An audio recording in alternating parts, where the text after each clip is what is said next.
Good morning, hello to everybody. Let me ask you to sit down and to start with the seminar. I would like to express my thanks for everybody who has come here and attend the seminar, Visegrad Group 25th Anniversary, Past and Future. I'm very glad that we can host this seminar here, thanks to the work and endeavor of the Czech ambassador, Dr. Vera Zemanova, who is chairing, at least in Slovenia, on behalf of the Czech presidency. It is my special pleasure to greet among us the Speaker of the Slovene National State Assembly, Assistant Professor Dr. Milan Brglez. Welcome. I would also like to express my thanks to everybody from the V4 countries, panelists here who have come also to present their views within this 25th jubileum of the Visegrad 4. Also, welcome to the ambassadors of the V4 countries, to the respected audience, to the let me also express welcome to the retired ambassador Bojan Grubovšek, the chairman of the Slovene Association for International Relations, to the Mr. Tomaž Lavrenčič, Director General and Political Director of the Ministry of Foreign Affairs. There are for sure many others here whom I would have to point out by name, but there are too many names, so if you would excuse me. Last but not least, the Dutch ambassador on behalf of the Dutch presidency and Excellency. So enough of this speaking, because we have serious work to do. I would, without any further ado, ask the Czech ambassador, Dr. Vera Zemanova, to make the welcome address on behalf of the V4 presidency, host, and of course our dear friend. Vera, the floor is yours.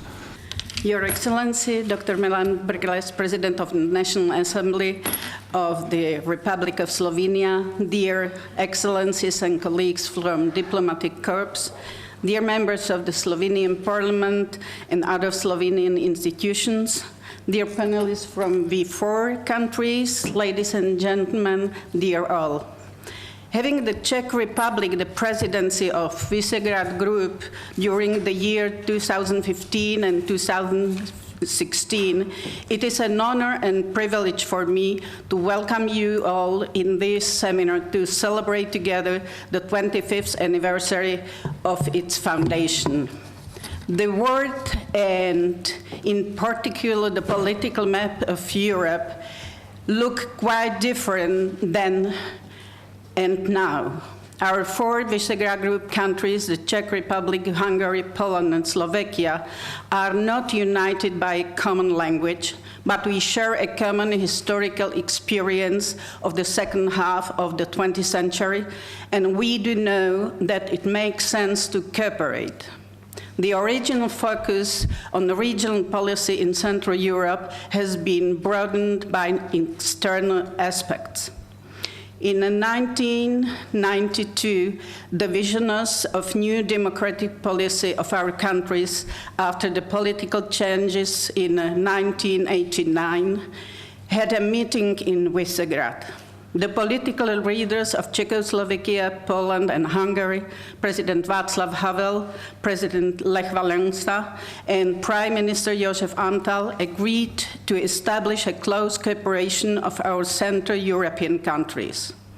The main goal was re-establish the democracy and reintegrate our countries into Euro-Atlantic structures.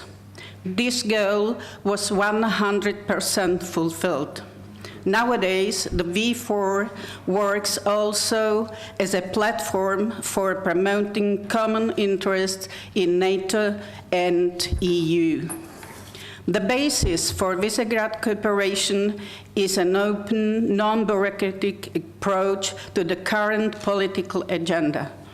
Besides rich contacts on various levels, the most important tool of V4 is the International Visegrad Fund. On one hand, It grants and scholarship programs help to strengthen public democracy within the V4. On the other hand, this fund provides an effective support to democratization, transformation, and European integration of other countries. The slogan for V4 presidency is V4 Trust. This sums up the most important quality and added value of the Visegrad cooperation, a unique level of trust based on an open discussion and frank exchange of views amongst partners who do not necessarily have to agree on everything, but whose cooperation in certain fields may be extraordinarily productive. This is the main reason why the Visegrad Group remains the key and most important format of cooperation in Central Europe. And our common goal is the same like 25 years ago, to live in a free, prosperous, and democratic Europe as a members of EU. The idea of a peaceful unification of Europe has never been something to be taken for granted. Last week, the closing summit of prime ministers during our presidency in V4 was held. You can find the declaration on this summit in your materials. Slovenia, as a member of EU, is also closely cooperating with V4 countries and is celebrating this year also its 25th anniversary of independence.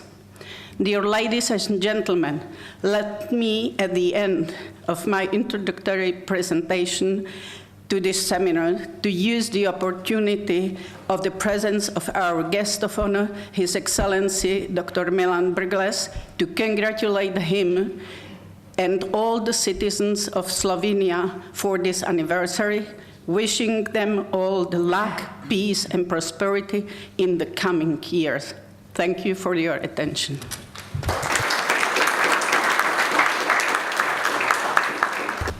Thank you, Ambassador, for this opening and welcoming address. If I understood you well, we all together have 50 years to celebrate and to contemplate. It sounds very good and very noble. So let me introduce in 2 sentences our keynote speaker, President of the National Assembly of Slovenia.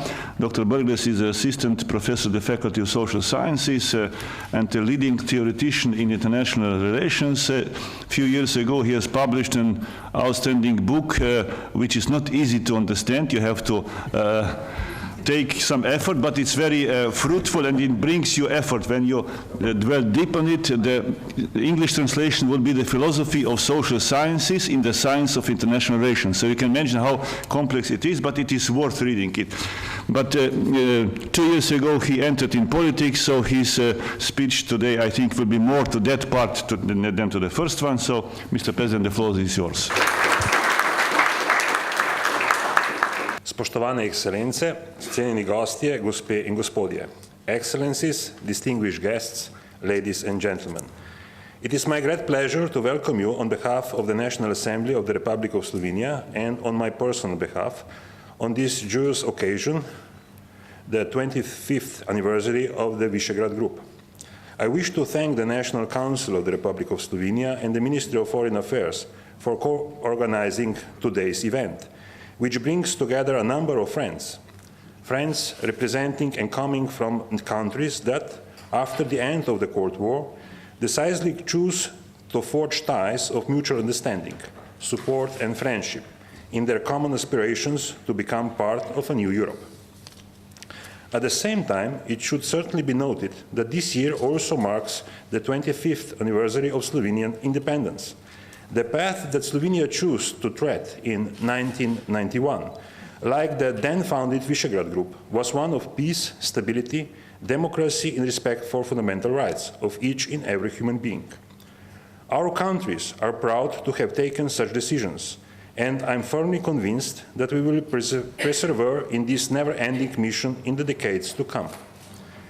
Please allow me to open my brief address with an amusing observation about Slovenia's relationship with the Visegrad Group that has occupied my mind ever since I became active in the circles of parliamentary diplomacy. Whenever I'm meeting representatives from Visegrad states, I'm often encouraged to emphasize that our countries are so-called natural allies. While I'm well aware of the good faith, the symbolism, and the courtesy that lies behind such an expression, as an international relations scholar, I cannot help myself but to have doubts about such a characterization of our relationship. Not because I wish to understate the strength of our friendly ties. On the contrary, because I believe that such an expression is in itself an understatement of our friendship. You see, nature has very little to do with the political dynamics of contemporary Europe and the international community.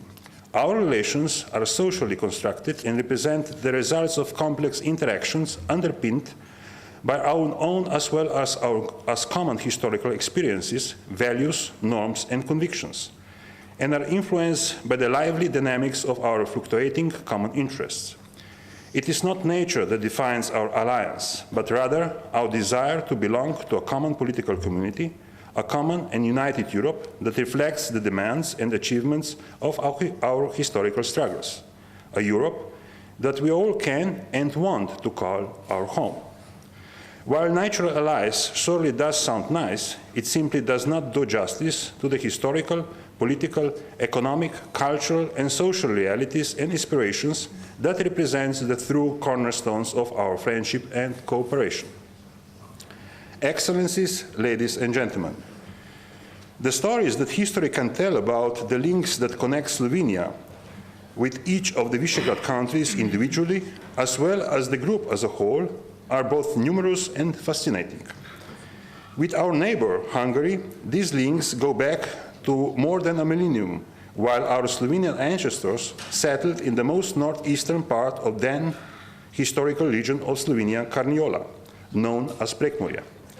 Even today, our countries put important emphasis on promoting the well-being of each other's minorities in that region and will continue to do so in the future. With Poland, our common history reaches even further into the past, as the territories of our countries laid along the so-called Amber Road that connected the north of Europe with the Mediterranean Sea. The symbolism of this link is even stronger, given that in the ancient Rome it was precisely the Amber Road that connected Europeans, regardless of their linguistic, cultural, and civilizational differences. With Slovakia, we share an intense history of the birth of national and political awareness in the framework of the Austro-Hungarian Empire. And although we each started to develop our ideas of a nation in different parts of the empire, several historians claim that it's difficult to find so many affinities and similarities between any two other nations in the Central European area. And then there is the country concluding its presidency over DV4, the Czech Republic. There are countless historical personalities and events that connect us, from Emperor Charles IV and his daughter-in-law Barbara, from the historical Slovenian city of Celje to tens of thousands of Czechs and Slovenian soldiers that fought together in the trenches of the Izonko front. Last but not least, the architecture of Jože Plečnik profoundly marked the capital cities of both of our countries. Yes, the past certainly binds us. This binding, however, became even stronger in that historic February of 1991, when three visionaries, Antal, Havel, and Valensa, decided to form the Visegrad Group. With the desire to overcome any remaining antagonism among Central European countries, and with a strong conviction to jointly carry out social transformations with a decisive European perspective, they paved the way to the European future of the Visegrad countries. Not only that they formed a strong multinational negotiation bloc whose common action brought them NATO and EU membership at the break of the millennium, it also established Central Europe as a relevant continental region that extends beyond the former boundaries of Visegrad. And despite Slovenia's initial hesitance, based predominantly on the preoccupation with escaping from the Balkans, and certain unfortunate misconceptions about Visegrad countries linked to their social legacy, our relations began to improve and flourish as well. I can still vividly remember the articles I was reading as a fresh international relations graduate at the beginning of the 1990s, and how Slovenia and the Visegrad countries were striving to develop genuinely reciprocal economic and political relations, while still insisting on asymmetry with EFTA members and a favorable position in the first stages of our accession to the EU. I believe it was this precise period of sincerity that made us friends and partners we are today. And this friendship is important. We must cherish and nurture it, regardless of the differences that arise among us, regardless of the ups and downs in our multifaceted relationship. Perhaps we have all exaggerated in the assessment of these differences, particularly those in respect of our modes of transition. Perhaps this is what stood behind our joint failure to link the V4 and Slovenia even more firmly into the heart of Europe. Whatever the reasons, I'm convinced that what binds us together today is in fact more profound and more tangible than mere former regional cooperation. Transport links between Slovenia and the V4 are acknowledged by the EU in the form of trans-European networks. Our harbour in Koper is a natural link of the V4 to Mare Nostrum. Bilateral trade between Visegrad countries and Slovenia is breaking new records each year, placing the 4 Central European countries in the top cohort of our trading partners. Central Europe remains a relevant, live and lively concept, with the area it encompasses representing an economic and political space of prime importance to all of our countries. In this respect, I also wish to note an important reference from the report of the V4 panel of eminent personalities regarding the ambition of the group to establish a special relationship with key partners that transcends the so-called V4 plus concept. It is true that our nations were subjected to 2 similar yet different political systems in the past. The Cold War established a new East-West divide, of which consequences we still feel today. The Visegrad states are all too often pejoratively described as Eastern Europe and Slovenia as the Balkans. Our common interest and task in this respect must be twofold. On the one hand, we must show Europe that neither of these terms carries the negative content it is ascribed. And on the other, we must show there is a third concept that encapsulates us all, that of Central Europe.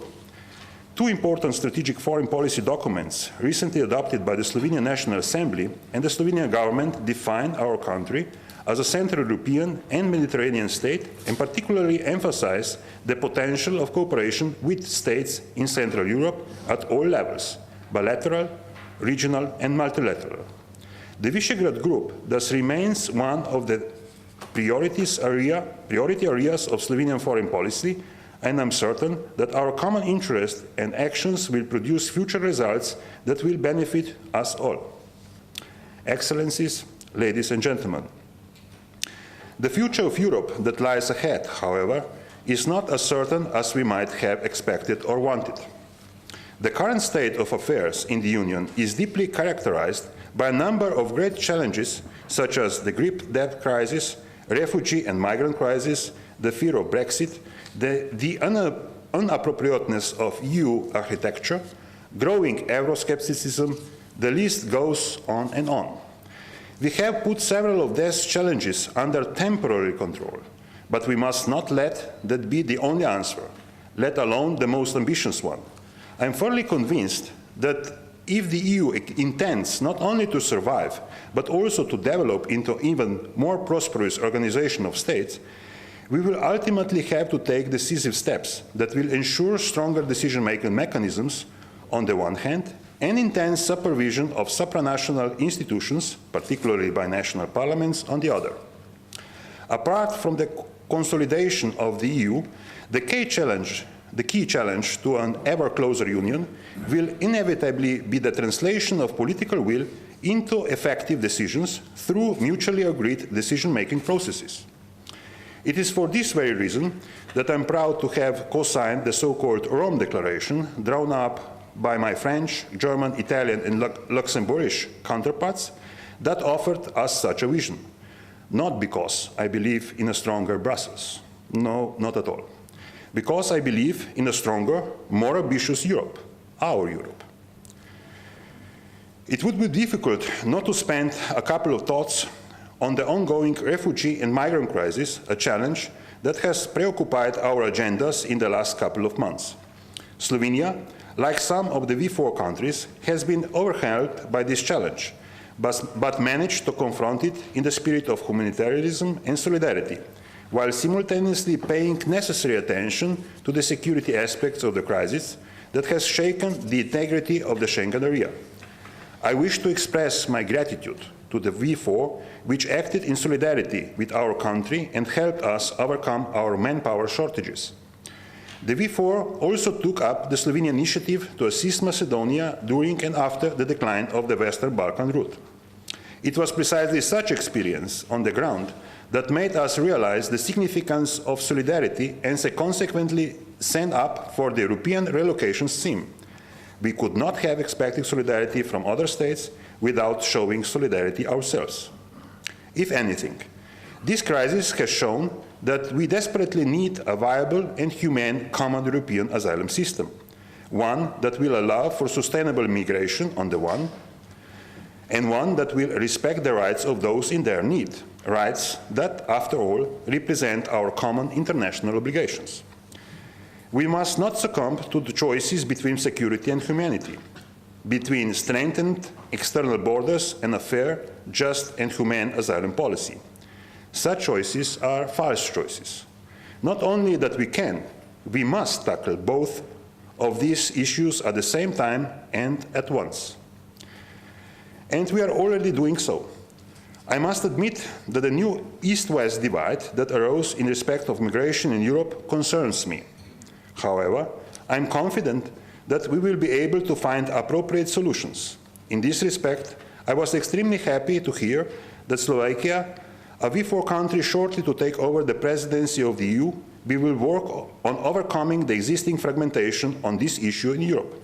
I hope the leading of a constructive dialogue will assist us in bridging the East-West divide and find a solution that will benefit all stakeholders in this crisis. Finally, ladies and gentlemen, allow me to briefly touch upon an issue that is of common concerns to all of our countries, the European future of the Western Balkans. We all have to be aware that an irreversible stability of this region is not to be taken for granted.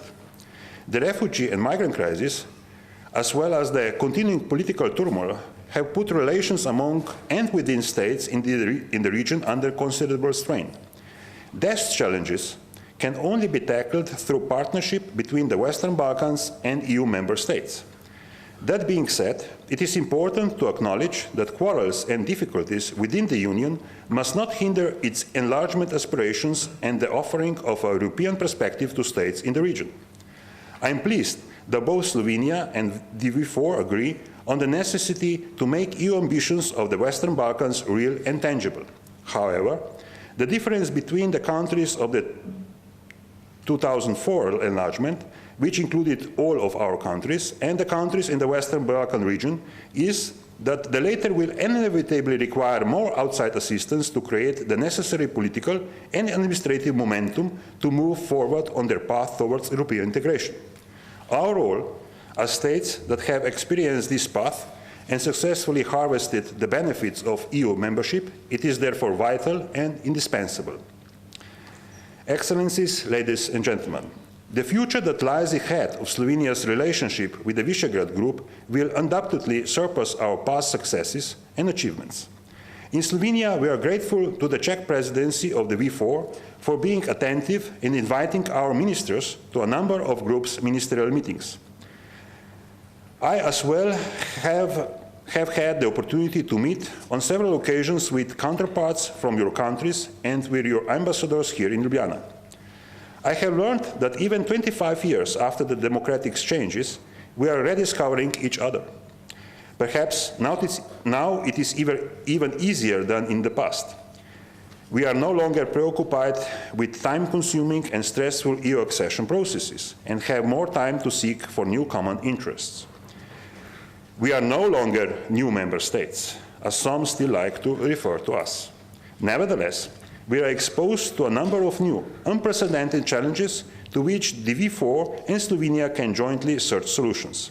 With that in mind, I am looking forward to the Polish presidency to the Visegrad Group and the Slovak presidency of the EU. Thank you for your attention. I wish all of you a successful seminar that will undoubtedly contribute to the deepening of our friendship and mutual understanding. Hvala za pozornost, želim vam uspešen seminar, ki bo nedvomno prispeval k poglabljanju našega prijateljstva in medsebojnega razumevanja.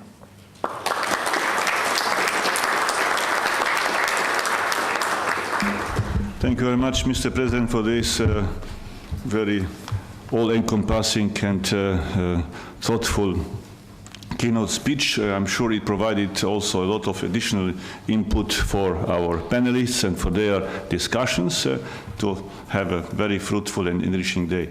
I was informed that the President of the National Council National Assembly, will leave us soon because it's, thank you very much, thank you.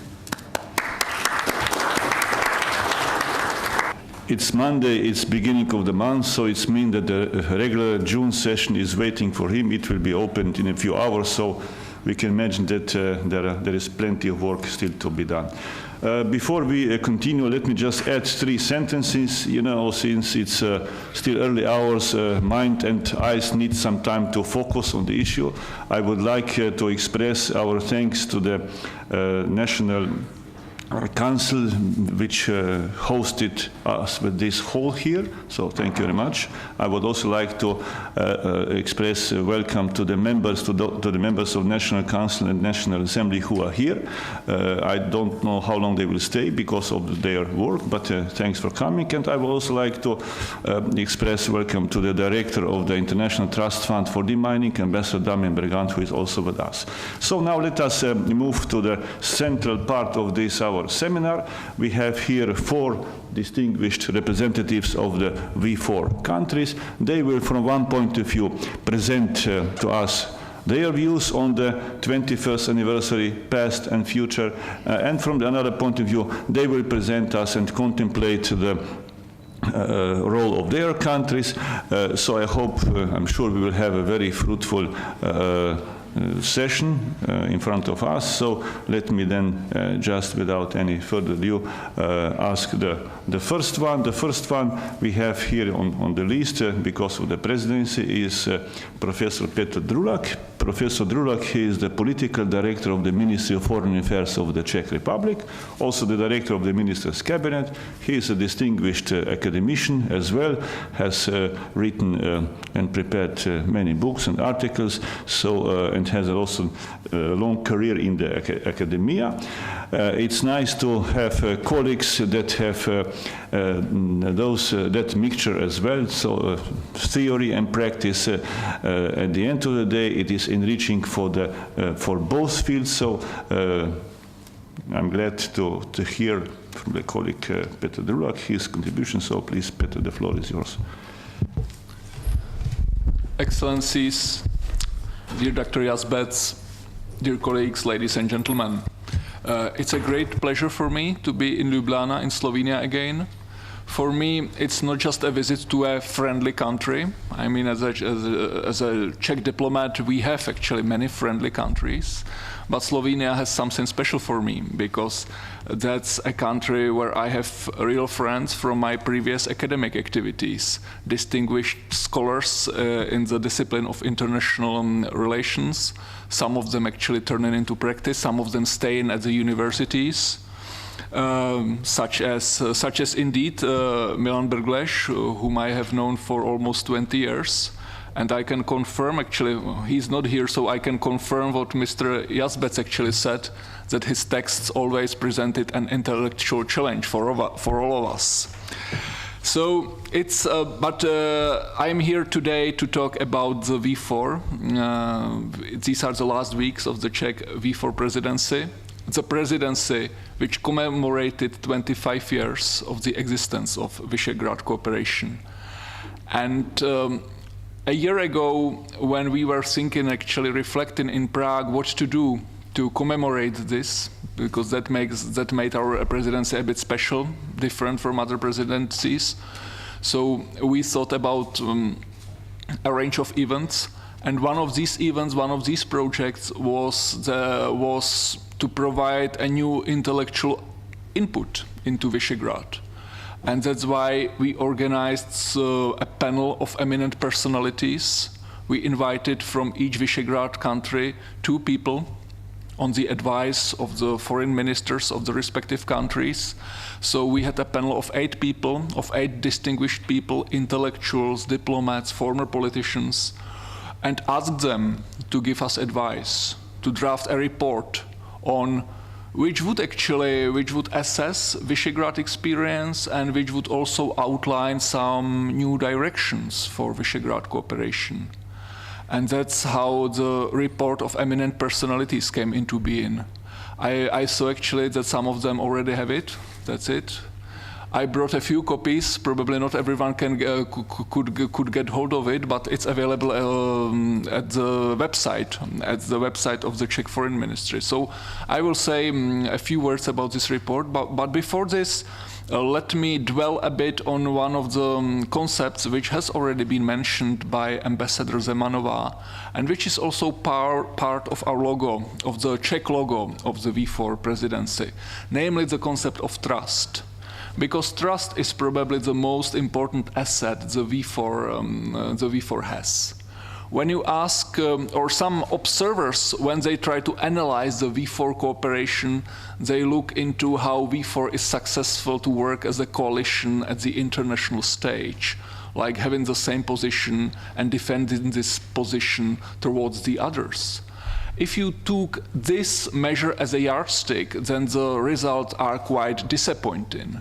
You do not find actually too many instances when Visegrad countries were fighting as a one man till the very end. This is not what the Visegrad cooperation is about actually. This can be a simple, I would say, a less important part of the Visegrad activities and Visegrad results or Visegrad assets. The most important part is the trust. Trust is a very rare currency in international politics, even in European politics. States usually do not trust each other. They have not been constructed to trust each other. They have been constructed to be able to defend against each other, not to trust each other. These are rather different qualities. And we still live with this. So when a group of states is able to overcome this innate, natural distrust of international environment, that's a great achievement. And that's what these 4 countries were able to do. We created a unique network of trust, which actually is materialized in an informal exchange of information, informal gathering, discussions, reflections, shared analysis, which from time to time produces common positions, and these positions are then presented and defended. Yes, this happens. This is one of the offshoots of this whole trust. But the trust itself is something more fundamental than that. So what we value, and I think that in this I speak not only on behalf of the Czech presidency, but of all other V4 countries, is this specific environment which is so rare and unusual in international relations, this intimate atmosphere of mutual trust. That's why we thought it would be a good idea to put it into the slogan of the V4 presidency, and inevitably the eminent personalities also actually talked a lot about trust in their report. When you look at the report itself, you see that it has 2 main parts. One part is about what to do inside Visegrad, within the Visegrad, among the 4 countries, and what to do outside, meaning V4 vis-à-vis other countries, other regions. Well, as far as the V4, internal activities oriented inside the Visegrad, it's quite obvious that we need to more actually to promote the trans-regional flows of goods, services, people. Because that's something which again helps to foster our mutual knowledge, mutual trust, and also brings significant economic benefits. Even within the European Union, there are still all kinds of barriers. And even if the technical barriers are off, then you have other barriers, language barriers, cultural barriers. So there is still actually a lot of to do on this, you know, to make all these flows as easy as possible. These flows are not only physical. It's not only about goods and services, about the things you can measure and you can calculate and you can put into your accounts. It's also about ideas. It's also about ideas. So one of the things which is already being materialized is the idea of a common Visegrad think tank. I mean, eminent personalities were at some point were quite actually ambitious, talking about having a common Visegrad think tank, like a research institute which would be able to comment and to analyze the things from Visegrad perspective. We hope that at some point we may come into it, but already today we have a network of think tanks which is called Think Visegrad, and which actually unites leading think tanks from the 4 countries which work on common projects. So that's an important contribution to this intellectual cohesion, because cohesion is not just material, it must be intellectual as well.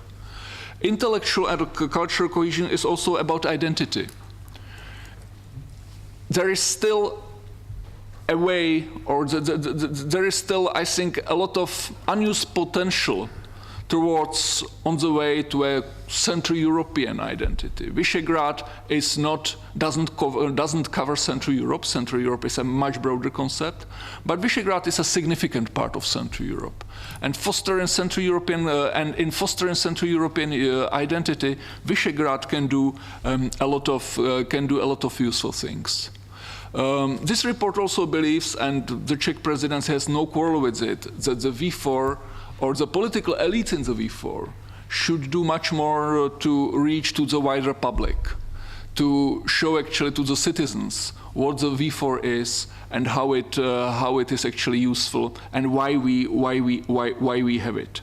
So it's that's about the inside. That's about the inside part.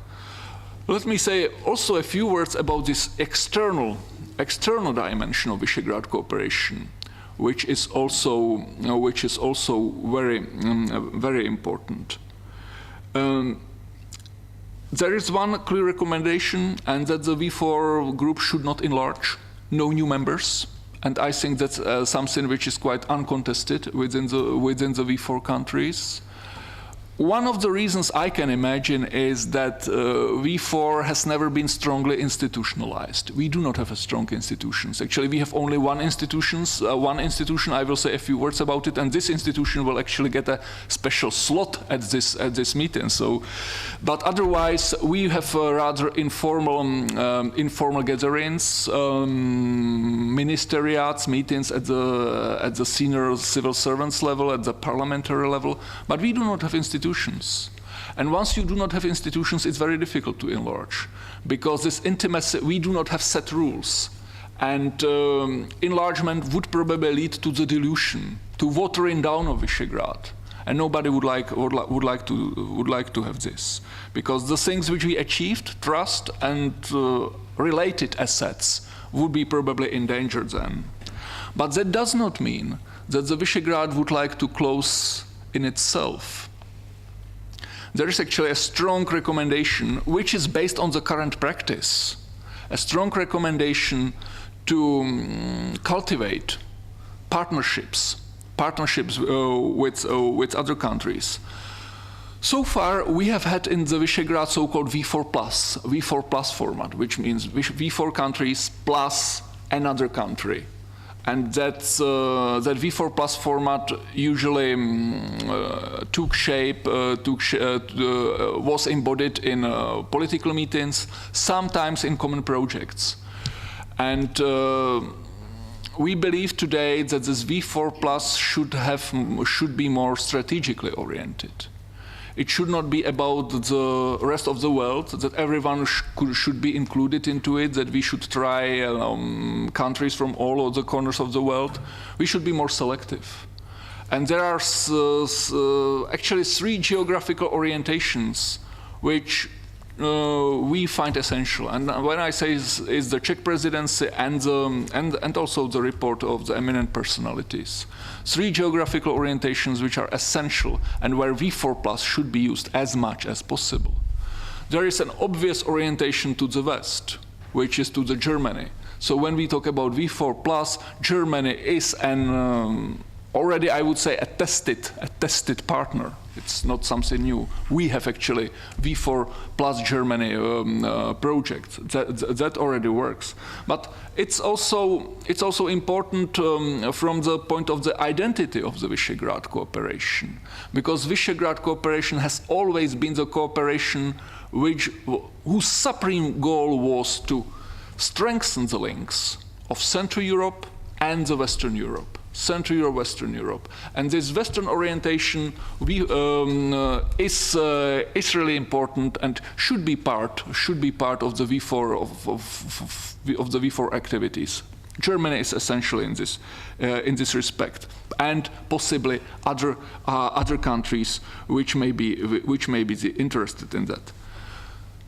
The other geographical or geopolitical direction, which I think is essential, is the southern direction, and there come countries like Austria and Slovenia, which by any measures are also part of the Central Europe. It is due to the specific historical development that they are not part of the Visegrad cooperation, but being Central European partners makes it sort of unavoidable that these countries are also that they are nature partners for Visegrad, for V4 activities.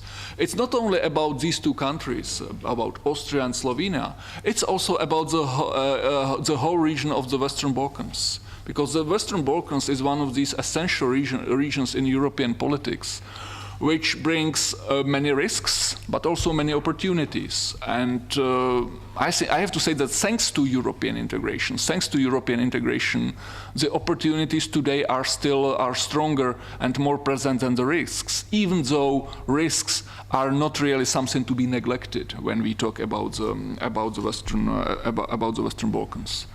And the third direction where V4+ should be actually used as much as possible is, of course, the Eastern dimension, the relationship with Russia and with the Eastern Partnership countries.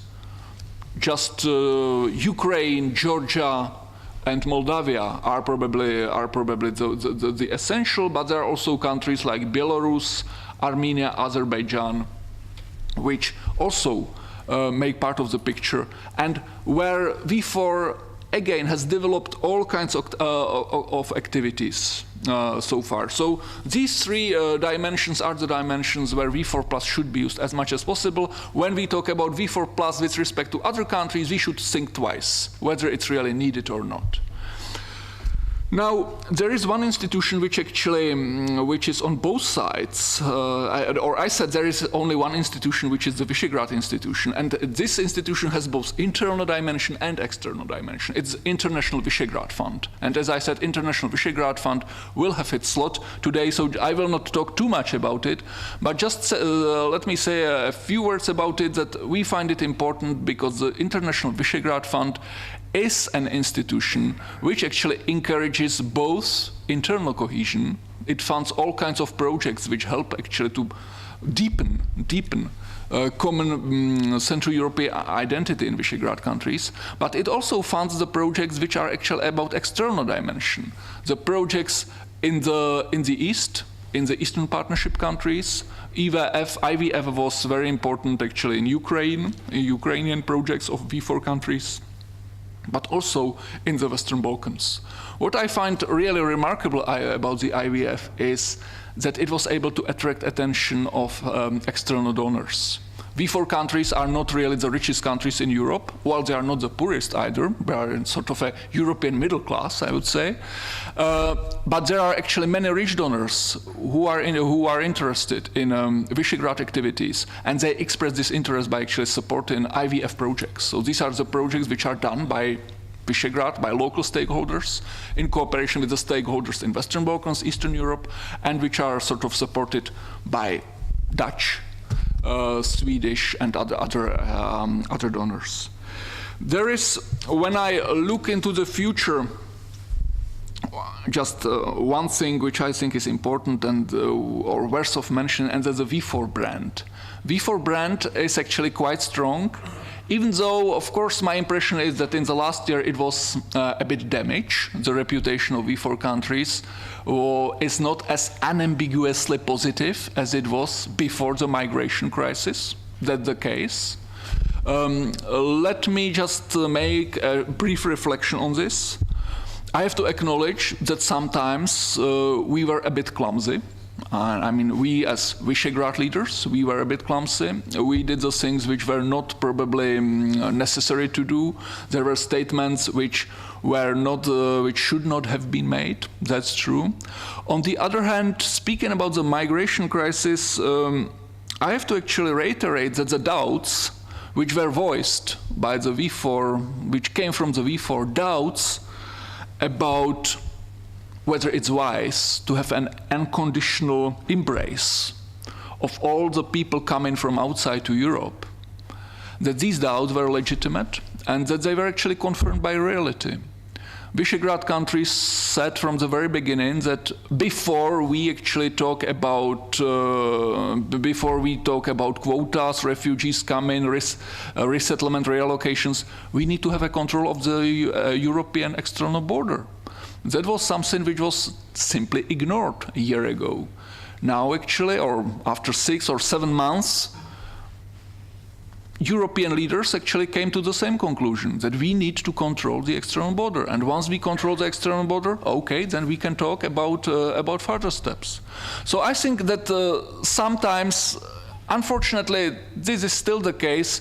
If you have a non-mainstream position and you come from a new member state, then you are actually criticized much more harshly than if your non-mainstream position is if a non-mainstream position is defended by someone who has been part of the European game for decades. Sometimes it can be the fault of those new member states because they present their non-mainstream position in a way which others may find offensive. I acknowledge this.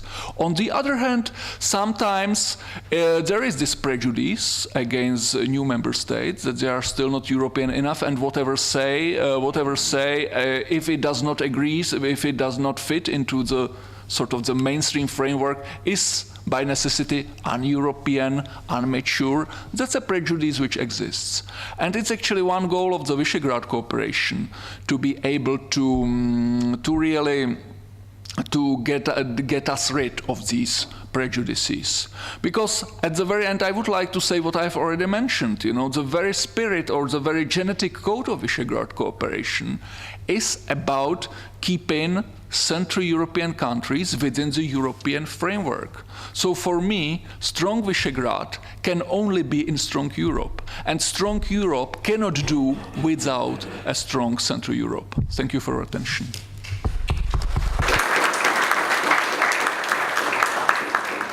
Thank you very much. Thank you very much for this highly interesting and substantial presentation and comments and views, highlights. I think that it helps us to understand the current circumstances, the V4 role and engagement, and also some dimensions in future. Before giving the floor to the next panelist, let me just add that Professor Drulak will have a special lecture today at 16 hours at the Slovene Association for International Relations, so you're also cordially invited there. I'm sure it will be even more substantial than it was today, right now. So our next speaker comes from Hungary, Gergely Püre, Pröhle. He has been has a long, Dr. Gergely Pröhle, a long and successful career in the public administration. He has been state secretary at the Ministry of National Cultural Heritage. He was twice ambassador of Hungary, once in Germany, once in Switzerland. Then deputy state secretary at the Ministry of Foreign Affairs, and currently deputy state secretary for international and EU relations at the Ministry of Human Capacity. So a variety of experiences from different areas, but of course I'm sure that they are very complementary and useful, and I'm looking forward to hear and feel also something from this in your presentation. The floor is yours, Gergely. Thank you very much, Mr. Chairman, Excellencies, ladies and gentlemen. Thank you very much for the kind invitation to this panel. It's a very special opportunity to celebrate the birthday of the 25th birthday of Visegrad here in Ljubljana with such distinguished people. And of course, it has a special importance for us, and we wanted to express this special importance through the personality of our ambassador here, because she used to be the Visegrad coordinator in the Hungarian Ministry for Foreign Affairs. So Ljubljana, Slovenia, and in that circle, to speak about Visegrad is of course an important opportunity for us. The President, the Speaker of the House, spoke about the importance of history, and that it was mentioned by Professor Drulak too. I think it's very important to mention that even in the communist times, Central Europe had a very special importance for the political opposition. That was a kind of promised land in that times, that was not necessarily just a kind of nostalgic feeling towards the Austro-Hungarian monarchy, but it was at that sense a kind of dream, an intellectual coexistence in that part of Europe, and I would say a secret network. And after the system change, that was the big question: how can we institutionalize this network? How can we do something very practical to realize all this dream? How can we overcome this bad heritage of the communist times? And of course, how can we overcome the old conflicts inside Central and Eastern Europe, which belongs also to the reality? So I would like to say first that trust, that's true, that's very important nowadays, but trust is a learning process. And the V4 cooperation is a very good example for that. How can we learn trust? And the Central European cooperation, that was, I would say, a kind of geometry variable. You remember all these initiatives in the beginning of the 19th, pentagonale, hexagonale, then some Austrian initiatives, strategic cooperation, whatever, Central European initiative, what we have, what we still have. So it's very interesting, but the only one which is very much stable and very much reliable, also from the political point of view, that's no doubt that's the V4. And it has, of course, a special background. It was mentioned that it was the three visionary personalities in the beginning. That's true. But I think the V4 has the advantage that it could combine the intellectual approach, which is no doubt very much important, with the practical use. And the practical use was from the beginning to overcome the communist heritage, to be closer to the European institutional framework, to be closer to the European Union and to the NATO. I think it's very important to underline it again and again that V4 was and is always part of a bigger integration unit. So it's no any thinking about bigger differences, not from our side. And because of that, that was also the political use. How can we, after the economic collapse, be closer to the bigger markets and to do something for the economic development of the region. Ladies and gentlemen, the beginning of the V4 cooperation was not always easy, and I've mentioned that the trust is a learning process. So I would like to tell you what we think about this beginning of the cooperation, because it was a very useful time. So the political goal was to avoid the political restoration, no doubt. Then for motivation via competing with each other in the Euro-Atlantic integration, the question who will be the first at that time, that was a very popular question. We have been pushing each other to perform with possible best results.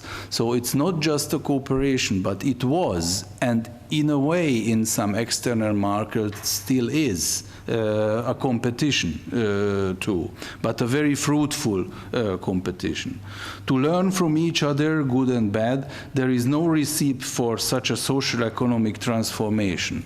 When we look back, we can see all the ups and downs in our political and economic developments, and we can see also the conflicts among us in that development. The economical structures and consequently the troubles to be managed were very similar. We were aware of each other's problems and attempts to cope with them.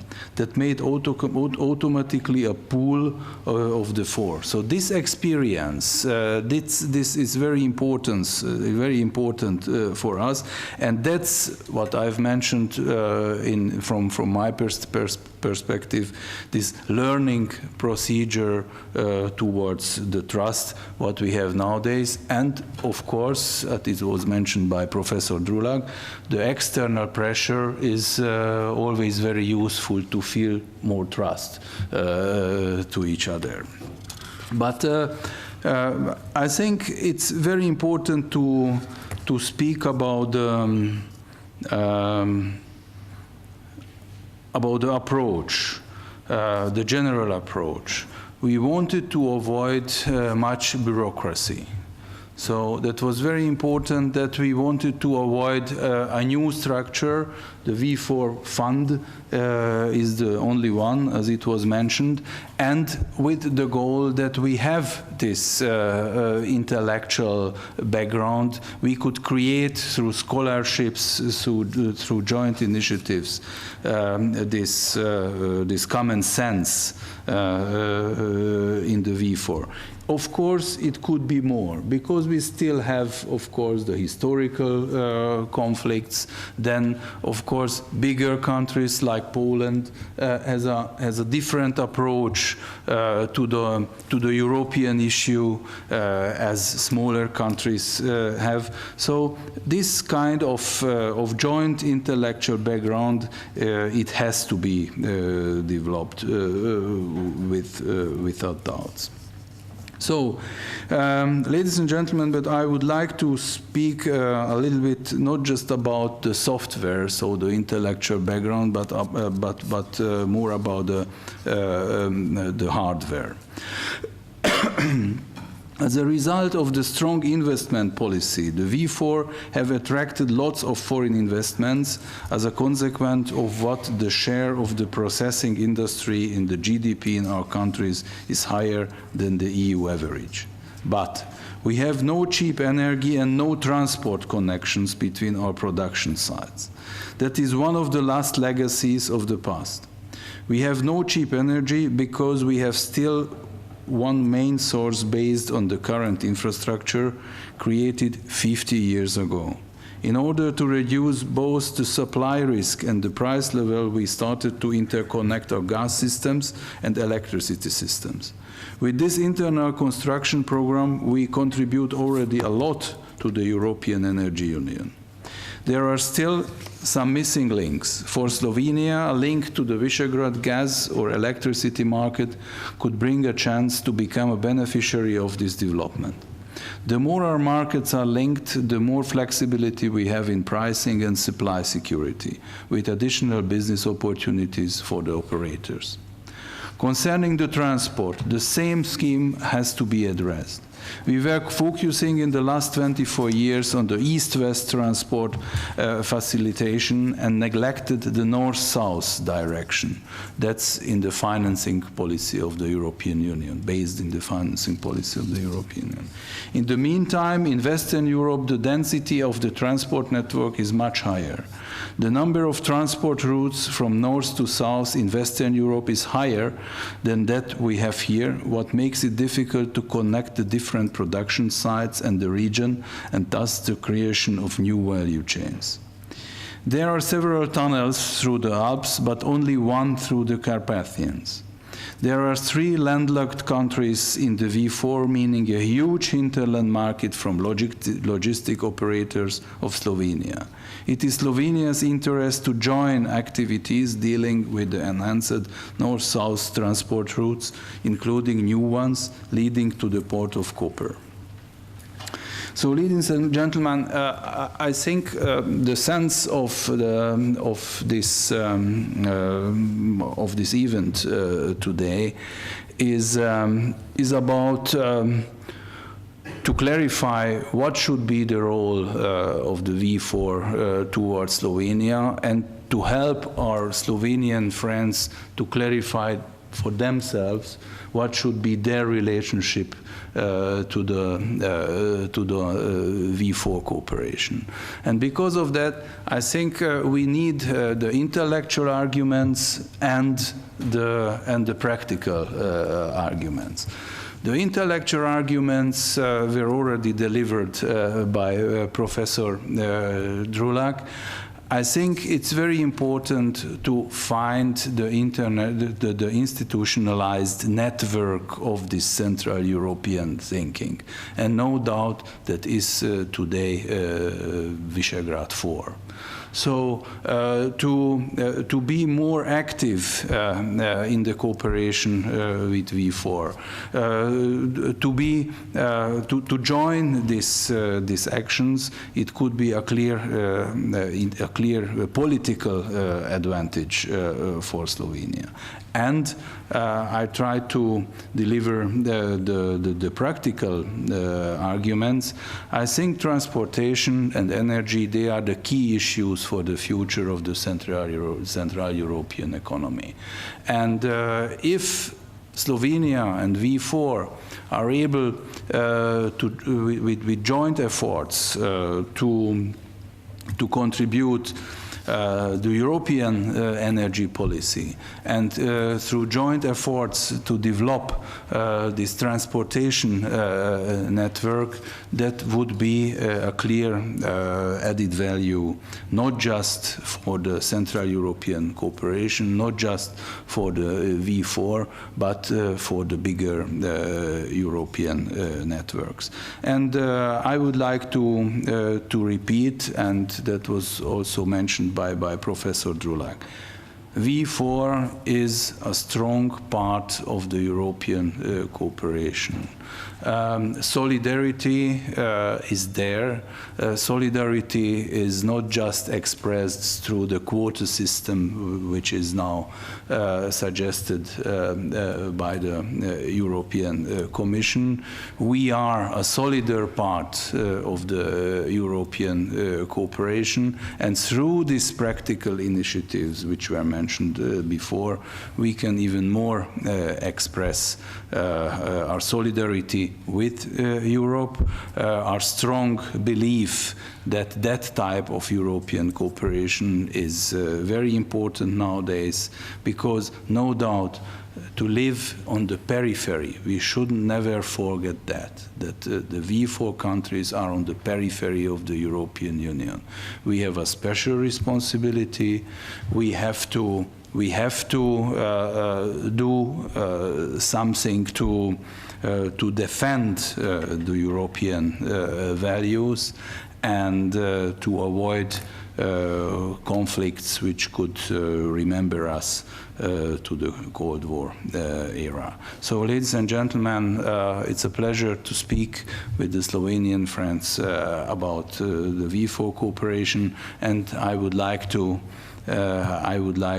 underline Hungary's responsibility and willingness to be active in that cooperation in the future. Thank you very much.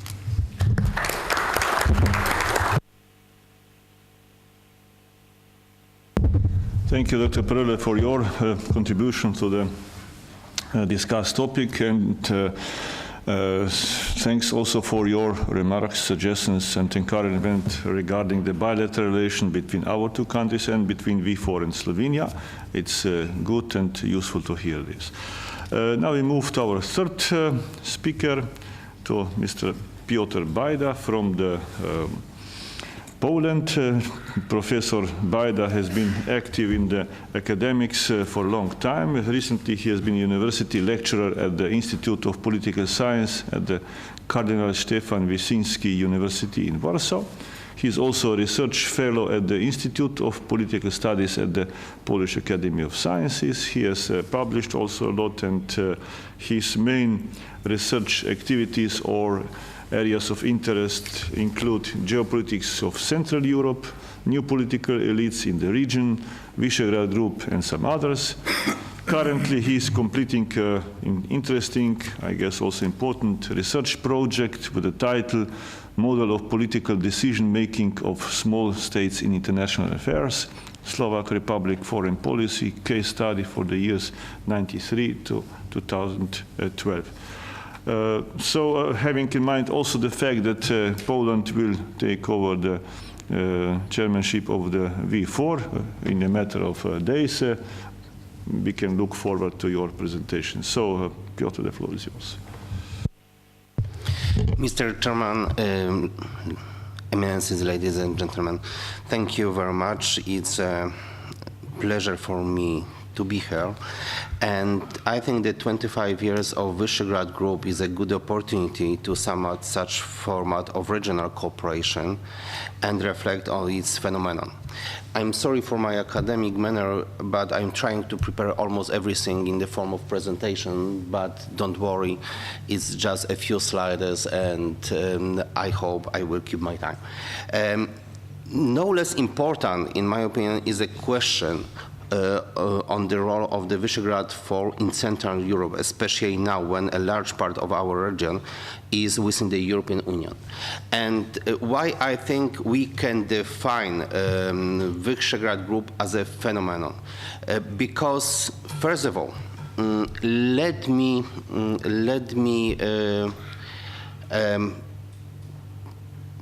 present a few information of the roots of Visegrad Group. In fact, it was set up in good time and good place and with good people. Of course, the main person responsible for designing this idea was President of Czechoslovakia, Václav Havel. Why him? In my opinion, because he was a playwright. And it was quite easy for him to design the roles of different actors. This time it was political actors, not theater ones. And after dropping dependence on Moscow, we could independently build a new network of cooperation. Moreover, by signing the Declaration of Cooperation between Czech and Slovak Federal Republic, the Republic of Poland, and the Republic of Hungary, in striving for European integration, we send strong signal to the West that we are not interested in launching new conflicts like in former Yugoslavia or Soviet Union. And what was very precisely presented in former presentation, the trust is something what we can say that it's the good definition of Visegrad cooperation. But I would add something to what was said, that trust is a learning process. In my opinion, not only trust is a learning process, but Visegrad cooperation is a learning process as well.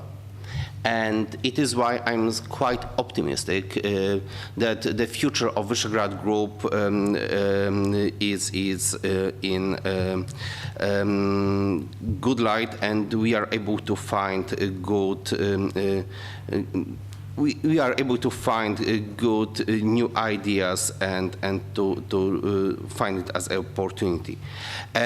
But let me focus on Polish interest in the Visegrad cooperation.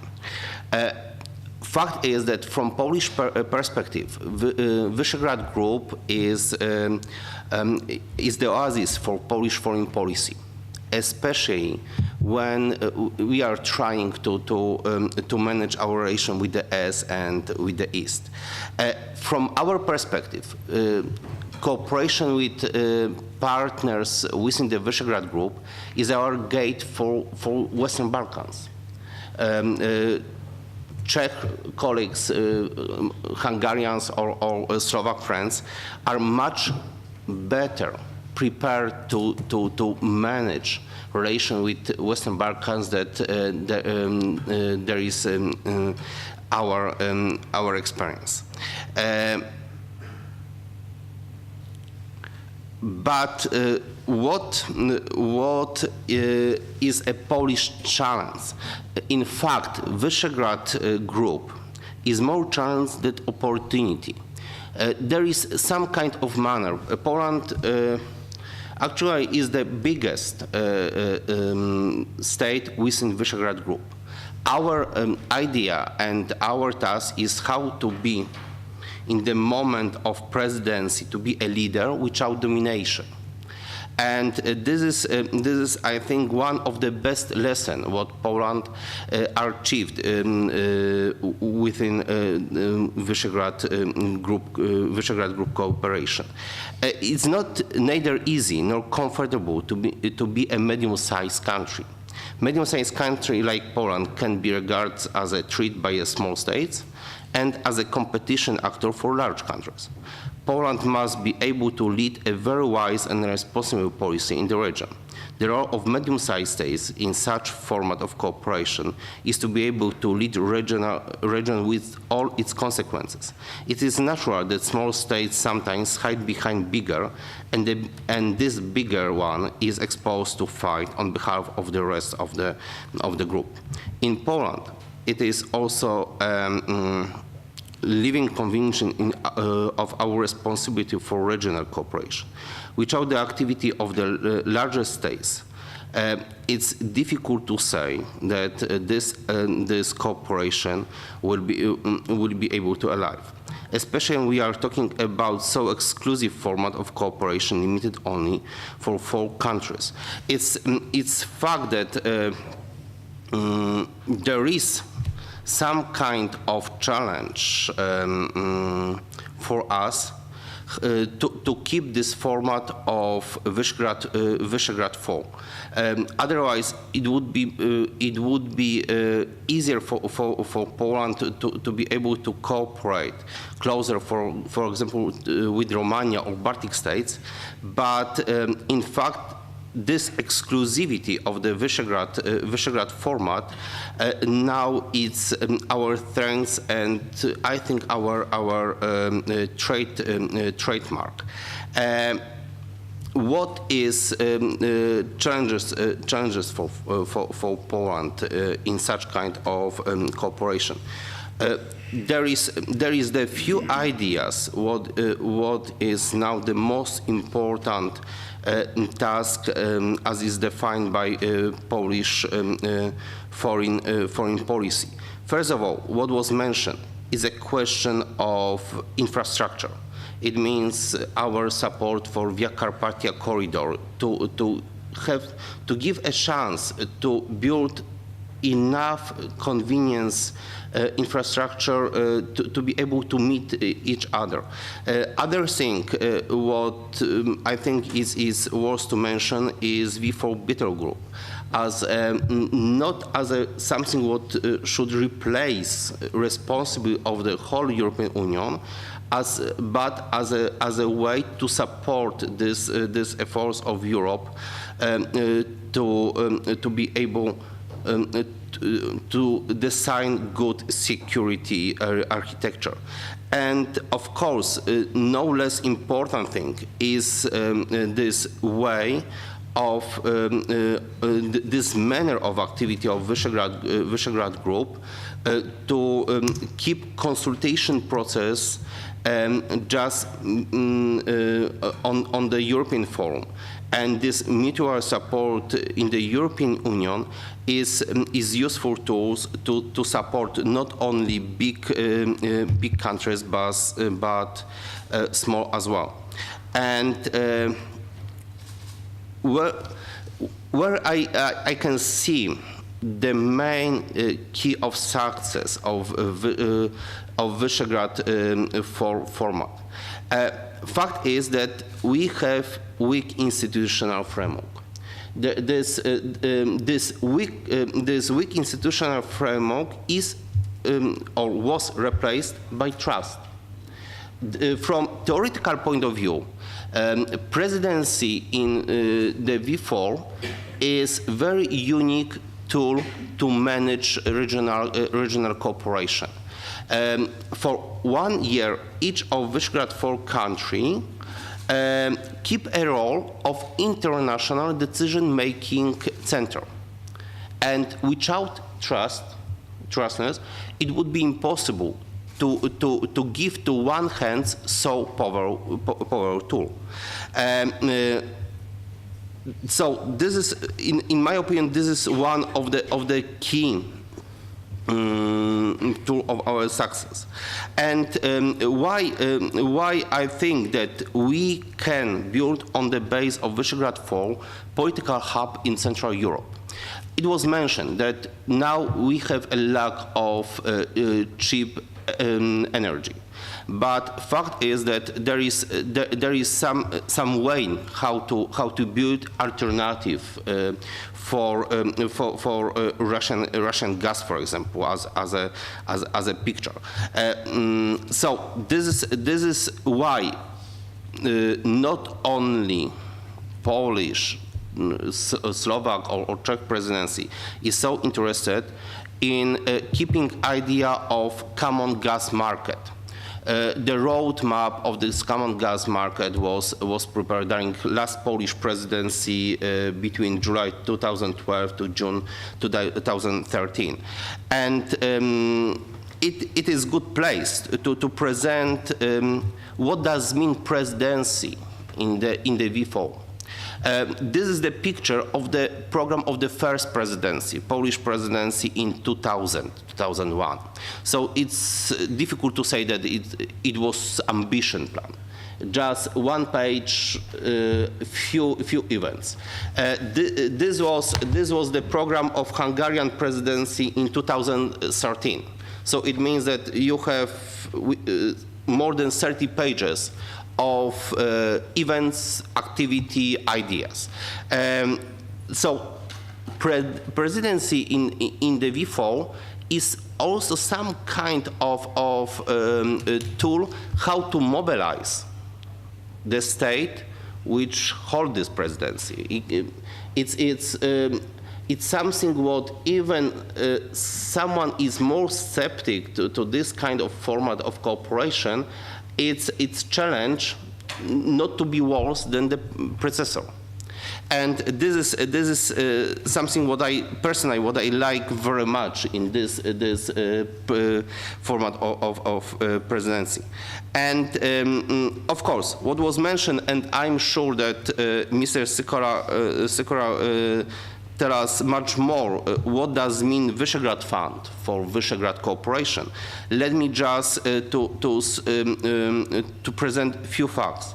Fact is that Visegrad Fund is only one solid organization, but if we are spending money, it's difficult to do it on informal platform. But what is chance for Visegrad Fund?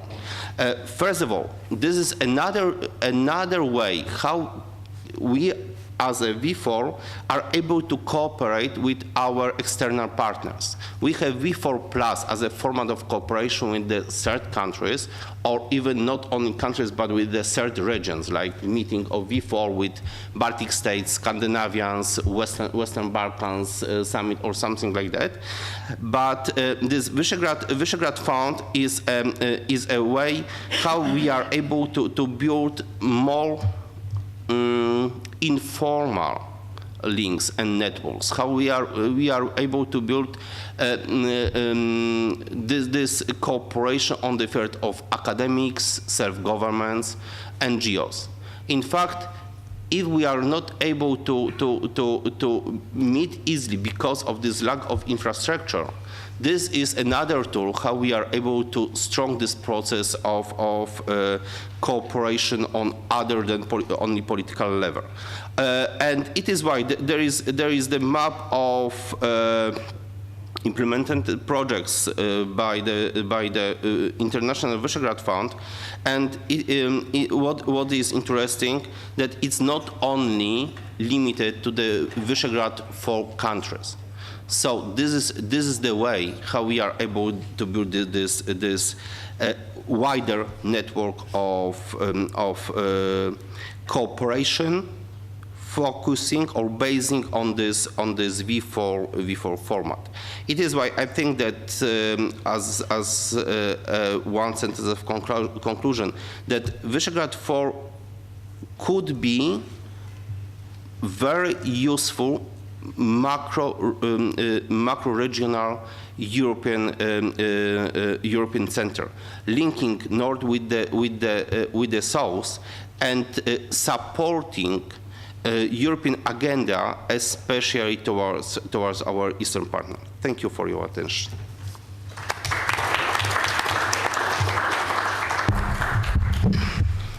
Thank you very much for this interesting presentation, Dr. Bajda. We have heard some additional complementary experiences, views, and also maybe some also contradictory ones. I'm sure this fits well in the overall picture of the Visegrad Group activities, experiences, and maybe some hints for the future ones. Now we move to the fourth, last but not least, of course, speaker here, Dr. Vladimir Bilčík, coming from Slovakia. Dr. Bilčík is works at the research center of the Slovak Foreign Policy Association as a senior research fellow and as a head of the EO program. And at the same time, he's also a lecturer at the Department of Political Science, Faculty of Philosophy, Comenius University in Bratislava. His research interests and areas include mainly EU governance, EU foreign security policy, EU Eastern policy, some theoretical aspects. He has also published extensively on these areas, some monographs, some articles. For example, he has contributed editor of the Ambition and Expectations of the Eastern Partnership, published a few years ago.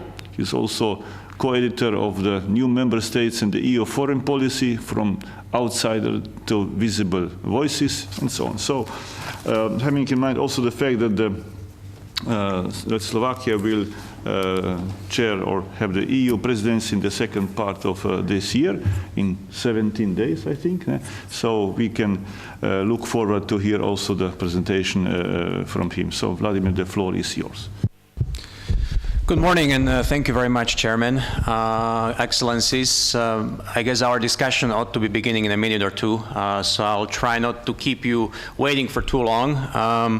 And I hope I can perhaps also help to bring about some more thoughts for your questions so we can have a really good exchange. Let me talk a little bit about the role of the Visegrad countries in the European Union and EU politics. Also, you referenced already the upcoming Slovak EU Council presidency.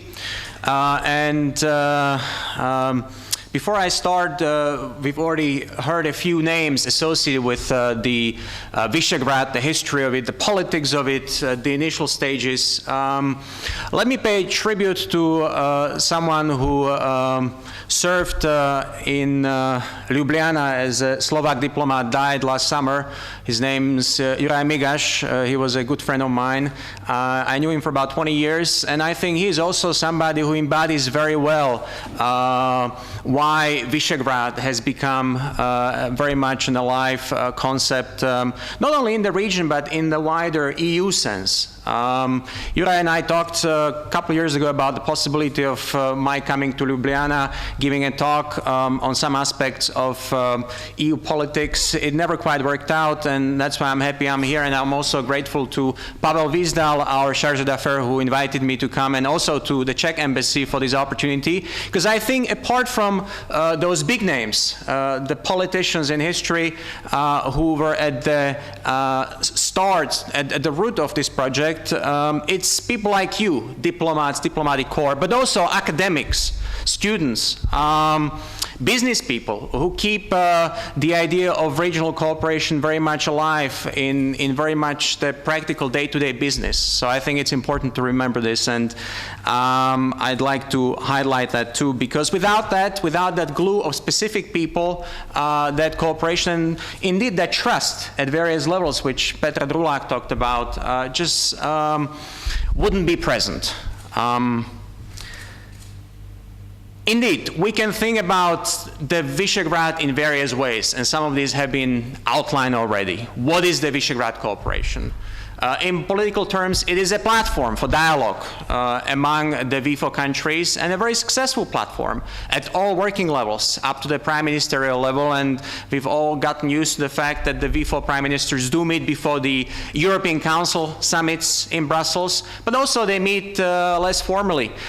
Ministers of all kinds, diplomats and members of public administration do meet as well and discuss various technical aspects. So although we often tend to disagree on a lot of issues, the fact that we have that platform and maintain it is a value in itself.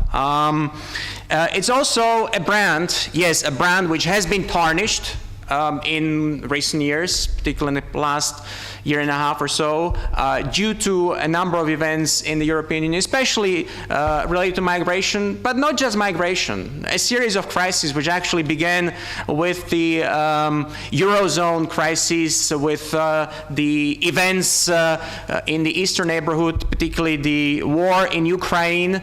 There have been an increasing number of questions about this political brand. Indeed, it does show that 25 years of building a brand is a very short time, and events, history, specific reactions, political rhetoric can often change the perception of that brand very quickly. But also, V4 in itself has become an identity. Especially in the academic, but also social, societal sense, it is a identity which is particularly Central European, doesn't encompass Central Europe as such. But the fact that today we have specific grants given out by the International Visegrad Fund to study the V4, to support V4 studies in the United States, for instance, at Chapel Hill at the University of North Carolina, that is something which gives you a sense of how far this brand and identity building has gone, not just in the realm of politics, but in the realm of society and education. And I think that's also very important. But let me get back to my initial ambition, which is to talk about the V4 in the EU context, in EU policymaking. And I think if we are to be fair, we do need to ask ourselves some of the original goals of the Visegrad cooperation. We talked some about the interest and the institutions and perhaps the operational aspects of the cooperation. But I guess when we want to discuss the strengths and the weaknesses, it's important to look at the goals, revisit some of the basic goals. Indeed, the essential goal was the return to Europe, but that was underpinned very much in the early 1990s by this sense of getting rid of the Soviets, kicking out the Soviet tanks from the territories of the Central Europe, which was a very different experience, by the way, from the Slovenian experience. And I think this is something which also underpins the specificity of that cooperation when we get back to 27 years ago. It was indeed this sense that return to Europe is very much connected to the idea that the Soviet tanks have to leave, and that legacy has to leave as well.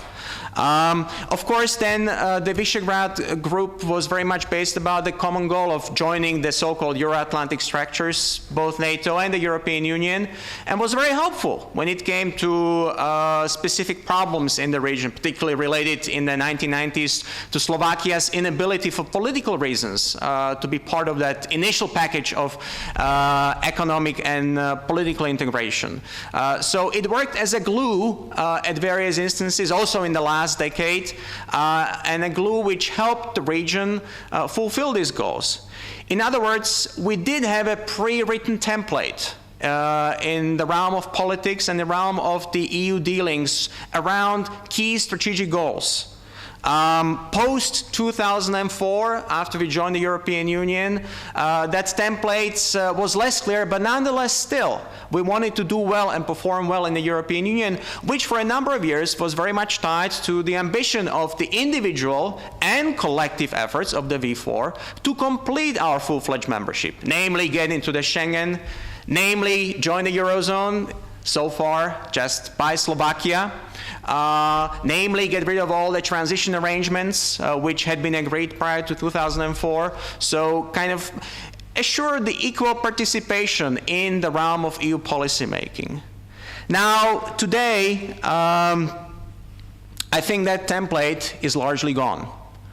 We don't have a pre-written strategic goal for the cooperation. I think this is one of the reasons why today we are increasingly asking the question of what to do next, why there is this publication by the preeminent thinkers, and why, in a sense, despite the achievement, despite the sense of identity, brand name, the political dialogue which has become much more intensive, and the fact that we have these programs which now run for pages do indeed confirm that the cooperation is well alive and kicking. Nonetheless, I think the question of essential goals, what are those goals, is something which shouldn't escape us, because today we are less clear on what those goals are, what the V4 should be used for. So the V4 isn't hijacked for particular reasons, for particular short-term political purposes, but it does indeed become something which still carries a certain vision. Yes, that vision is to be successful inside a successful European Union. But I guess the question needs to be more specific. What and how, what needs to be done and how can we go about it? And I think this is where we see, and when we get back to a closer analysis of the V4 trademark and also V4 political platform, we see that increasingly there is a sense of greater divergence across the V4 vis-à-vis a number of the specific strategic issues in the European Union.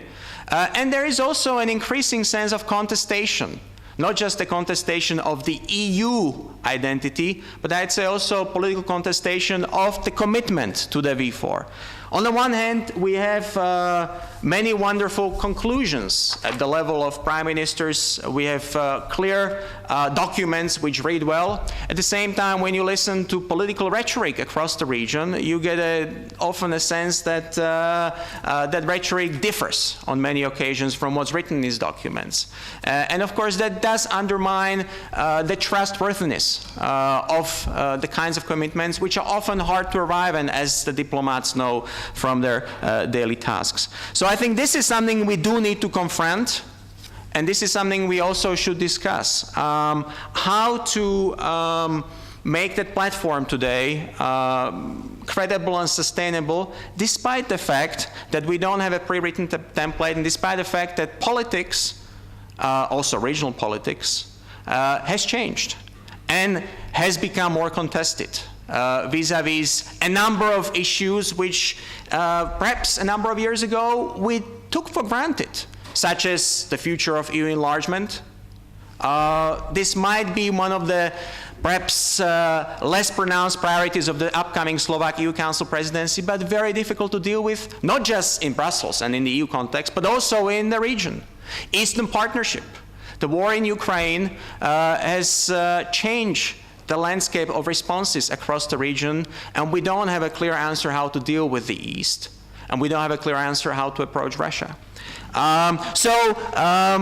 Basically, there is a much greater sense of diversity of political responses in the region, and in that sense, that platform of V4 will only be useful if it does make some sense of this diversity and advances some commonalities also in the realm of politics.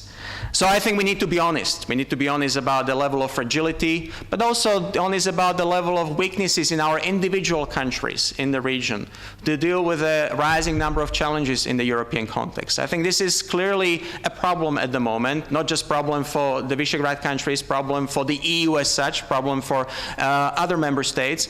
But to understand Visegrad today, I think we need to understand much more the politics of the individual member states. The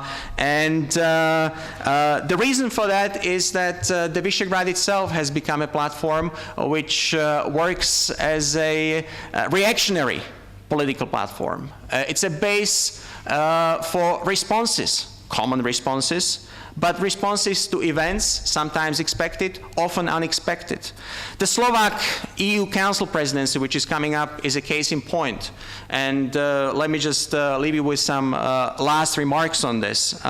Indeed, the priorities of the Slovak EU Council presidency will be presented officially on the 29th of June. And the reason is because we have the upcoming referendum in the UK on the 23rd of June. So we'll have the European Council summit on the 27th, 28th of June, and then the Slovak EU Council presidency will pitch its priorities based on partly the outcome of the referendum and partly the response, the political response of the summit. And of course the response which will come from London.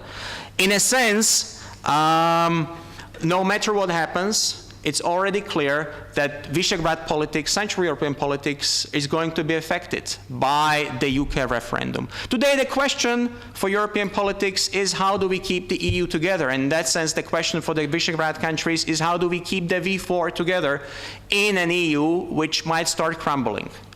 It is a very different challenge from the one we faced 27 years ago, even from the one we faced in 2004 when we entered the European Union.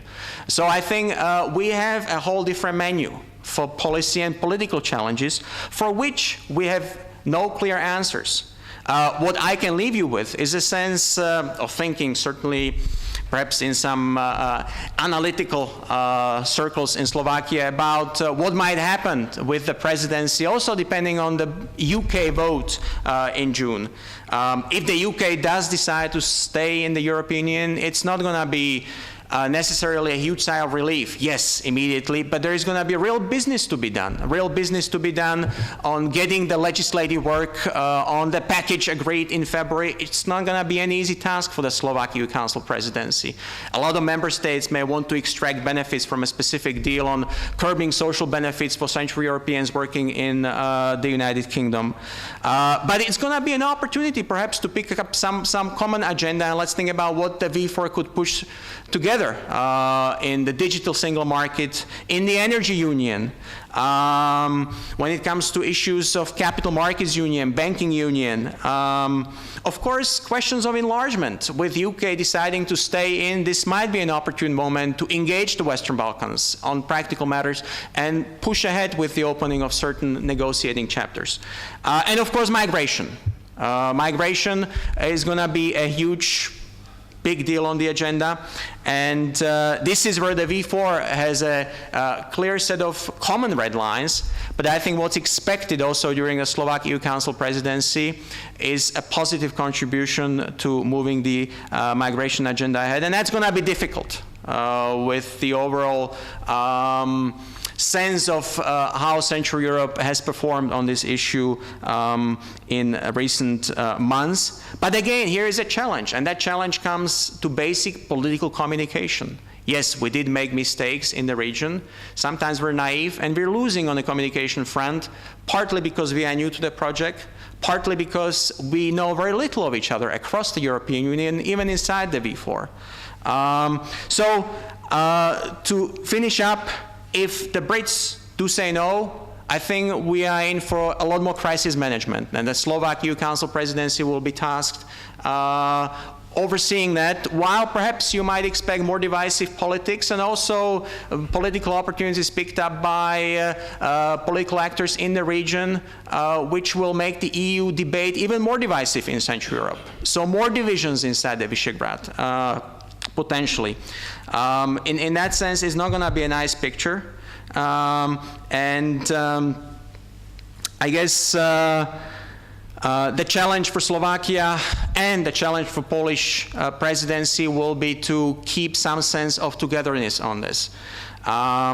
Because as the V4 is a product of history, so is the European Union. The V4 came about as the product of post-Cold War history. The EU is very much a Cold War product. Both products have survived the past few decades, but they are facing some fundamental questions about what's coming next. I'd say their survival, it is mutually dependent, as Petr Drulák very nicely put it.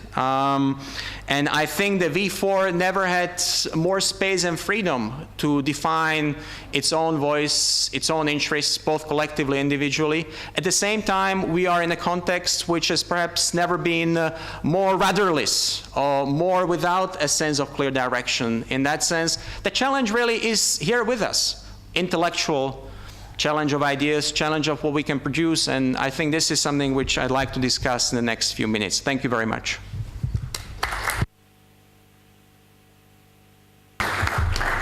Thank you very much, Dr. Bilčík, for this, again, interesting and substantial, partially also provocative presentation. We have made a walkthrough during this hour with our four panelists presenting topics on an intensive and extensive approach from some theoretical statements and contemplations to some very practical elaborations. The EU and the V4 has been a kind of fil rouge, I understand here, plus impact on the cooperation and trust and the learning process, not only trust as a learning process, but everything what we do is a process, and we also learn things by doing them, not only the other way around. There have been some current topics like migration, also like enlargement, touched upon and discussed. There have been some ideas offered, some hints, also some contradictory, or I should say, discussions. So I think we have a lot of fruits for discussion, and since we have approximately 1 hour to go, I would suggest maybe it will be better that we invite now Mr. Jiří Sikora to hear from him about the Visegrad Fund, and then we have a discussion for half an hour here and then outside in the lobby for some refreshments. So let us keep this in mind to bring slowly the event to the conclusion. Let me mention also only one sentence more. There is a good cooperation from the Slovene side with the Visegrad Fund. Some of you already are aware of this.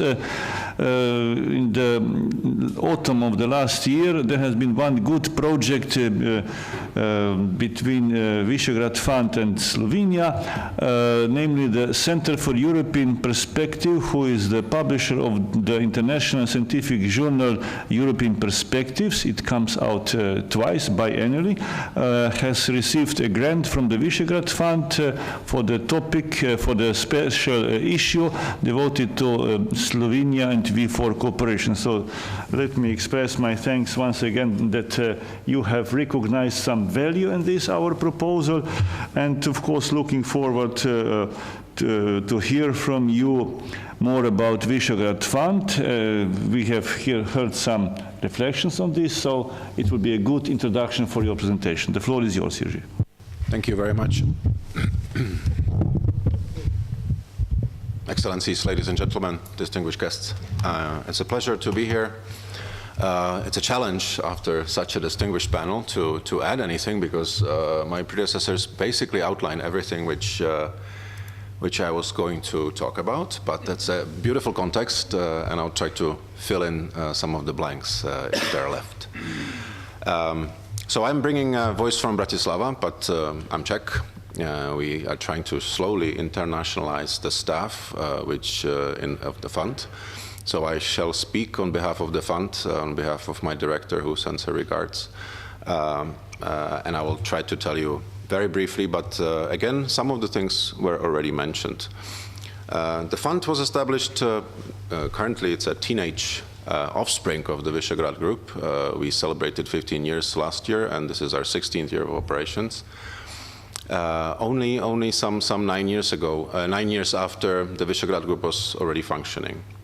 The key idea behind it was to, while at that time the cooperation, the political cooperation was already well on the way, is to offer an instrument that would allow ordinary citizens, but also civil society organizations, municipalities, and all sorts of actors to help construct V4 identity from below, so to say. To basically establish, on the basis of already existing Czech-German Future Fund, which was a bilateral Czech-German initiative, as the name suggests, to establish a multilateral foundation which would be government-funded, but which would offer the funds to mostly multilateral projects run by non-governmental actors in the region, and that has been the case ever since. We have, as you saw in Dr. Bajda's presentation, we have awarded more than 70 million euros to date. Some of it, a little bit also to Slovenia, and I will show you the little bit of data about that.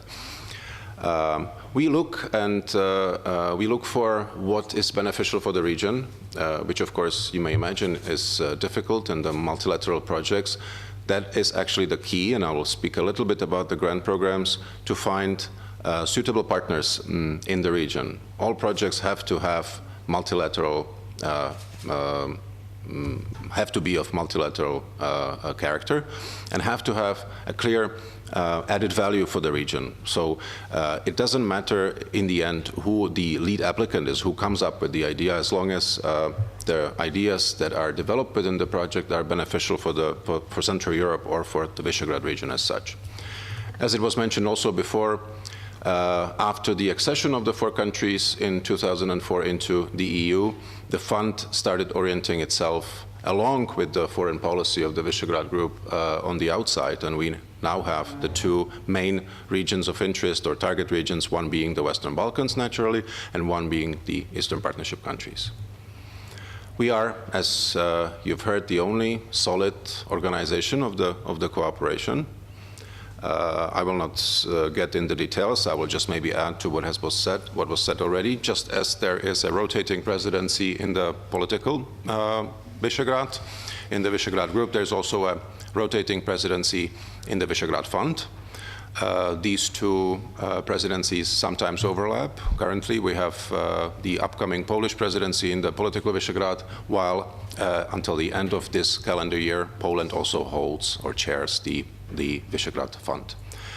We also have, for your information, rotating management of the fund, so that there's a system so that the deputy executive director and the executive director never come from the same country, so that there is some certain oversight.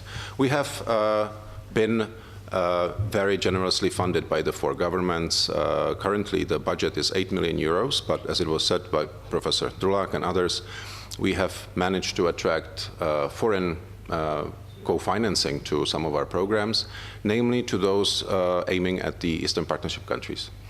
And maybe a little update to Dr. Bajda's slide. There's currently 16 of us on the staff. We hired 2 people since 2014. Plus, of course, we offer the opportunity to interns, not only from the V4 region, but also from other countries who are interested and could be of help.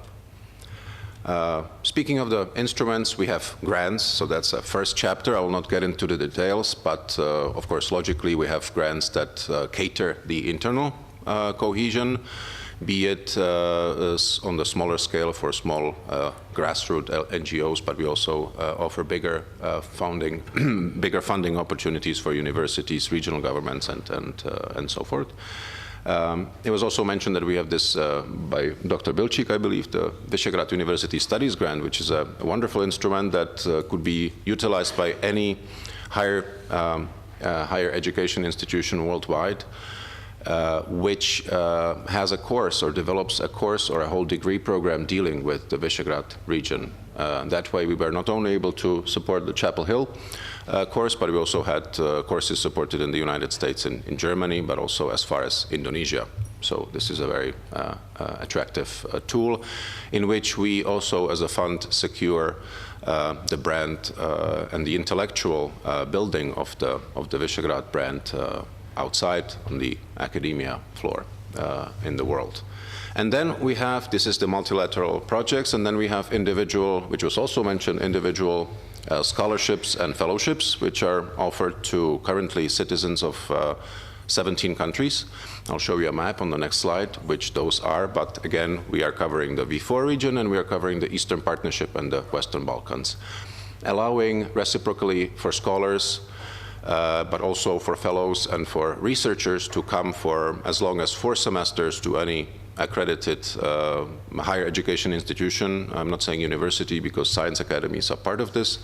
Any, again, private or public accredited institution in the V4 countries, but also in the Western Balkans and in the Eastern Partnership countries can be hosts as well as the senders of students or scholars. We also offer smaller scale research projects. For instance, we have a research fellowship program at the Open Society Archives in Budapest, and so on and so forth. But the last bullet point I would like to bring to your attention, that's called the Civil Servant Mobility Program, and that is something that the fund closely cooperates with the foreign ministries. This program has, for the past 3 years, and with the big help of the Think Visegrad think tank platform that was also mentioned by Professor Drulák, this program offers capacity building for civil servants in the so far Eastern Partnership countries, but Western Balkan countries are on the list.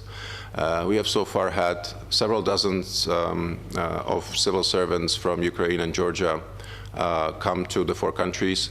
It's a very flexible instrument. Each V4 country selects their topic of their expertise, and then during the stays, those are targeted stays of 5 to 10 people from each country who have benefited so far very well, and we have a very good feedback from this program. So it's a very nice instrument as well. And the last but not least, we also have, again, this is the think tank platform, which formally is funded through the fund, but operates independently. We also run two media outlets, one being in paper form, which you can see on the picture, the latest cover of the Visegrad Insight, and one being available online, as well as in tablet format called Visegrad Review, which has been also funded over the past 4 years from the fund, and basically offers an analytical outlook and view into Central European affairs, and also sometimes very critical remarks of the policies that our countries make. But it's a discussion forum. This is the map I spoke about, just to point out. Of course, some of the countries are of bigger interest, but this is just to show you they're all treated equally, so to say. There are no quota for, let's say, Ukrainian scholars or Georgian NGOs to apply. As much as the fund is demand-driven and demand-based, so are our calls towards these countries. But of course, some of our foreign donors that contribute have certain priorities. Let's say we are currently negotiating a bigger grant with the government of the Netherlands, and the Dutch partners would like to focus on Ukraine specifically, so we of course have to earmark part of the grant for Ukrainian NGOs, otherwise we offer the funding to all of them. This is just to give you a little idea about the topics, what we cover. I said we are demand-driven, and as such, that's an advantage, but curse at the same time, and we know that after the past 16 years, that if one has too wide a focus, it's sometimes very difficult to see details and maintain certain focus. When we look back, maybe 5-7 years ago, we were supporting culture the most. About 50% of our grants went to cultural projects, be it concerts, theater festivals, and so on and so forth. We are quite happy that the demand has diversified since, be it with the economic slowdown, be it also the bigger professionalization of our civil society, and we have more and more actors competing for the funding, which is shown by the number of, or ever-growing number of applicants arriving within our calls. You can see that it is quite diverse. We tried to, we did a little research last year when we had the 15 years, and we tagged each one of the almost 5,000 projects going back from the year 2000. This is what we gathered. As you can see, culture and arts is not as dominant over the past 15 years, but most of the other ones are growing on significance. Education and science and research and policy is probably on the growth. This is a map also updated from what Dr. Bajda showed us. You can see Ljubljana, and I think above Ljubljana is probably, that's Mengeš, so it might be CEP, and that might be the Bled Forum support. A very little humble circle, but still Slovenia has managed to wedge itself in. And again, please treat it as an invitation and as a possibility to whoever might have an interesting topic on their mind to develop with your partners. I think the other projects dealt with Slovenian literature. I think there was an almanac produced which translated current V4 and Slovenian literature. That was the other project, but altogether, I think when we look at the numbers here is Slovenia, almost 66,000 euros, which is a nice sum, although in the overall 70 million is not as big, so there's a potential for growth. Otherwise, as you can see, we have it as a main rule, as we receive the equal contributions from the 4 governments to give equally back to the citizens, so we try to keep a balance between, or among the 4 countries. I'll show you. This is probably better to see. We have about 20% now of the funds being awarded to V4 recipients. For your information, these are the lead NGOs or the lead grantees. So university which receives a grant, and it is, for instance, Corvinus University in Budapest, with their Czech, Polish, Slovak partners, such grant will be marked as Hungarian because the lead applicant is the one responsible for the finances.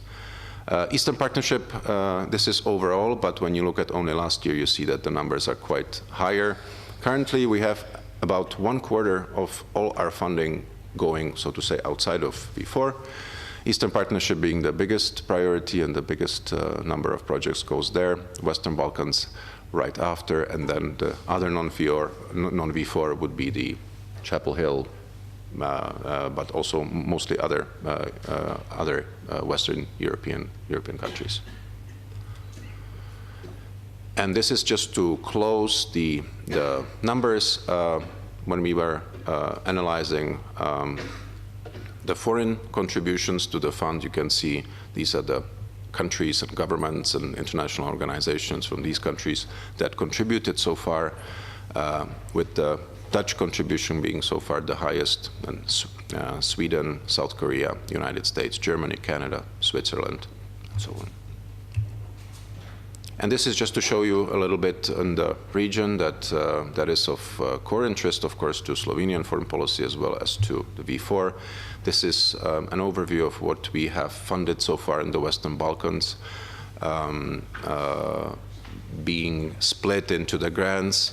The university grants, those are the courses and programs developed by universities, and the last pile, the last column, are the individual scholarships and fellowships. And this, the last slide with numbers, this would be the overall volume. I mentioned that the interest in our funding has been gradually increasing.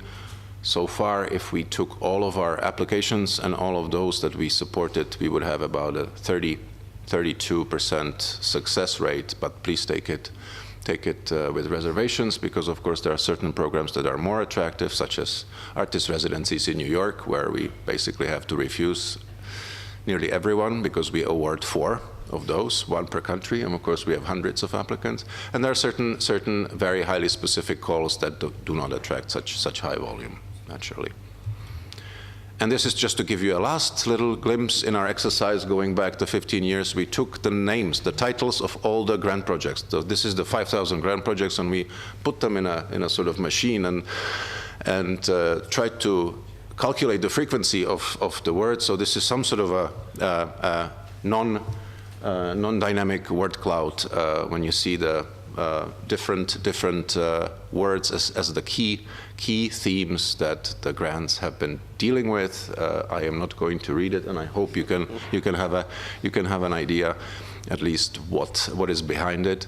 And the one before last slide, before I thank you for your attention, would be the same thing done with the individual scholarships, and these are the first names of our scholars. We are speaking about nearly 3,000 people that we supported. Again, you see certain names, and you see the nationalities behind them, you see what countries are and how represented. Clearly from here, Ukraine is the biggest scholarship recipient, which is true. Thank you very much for your attention.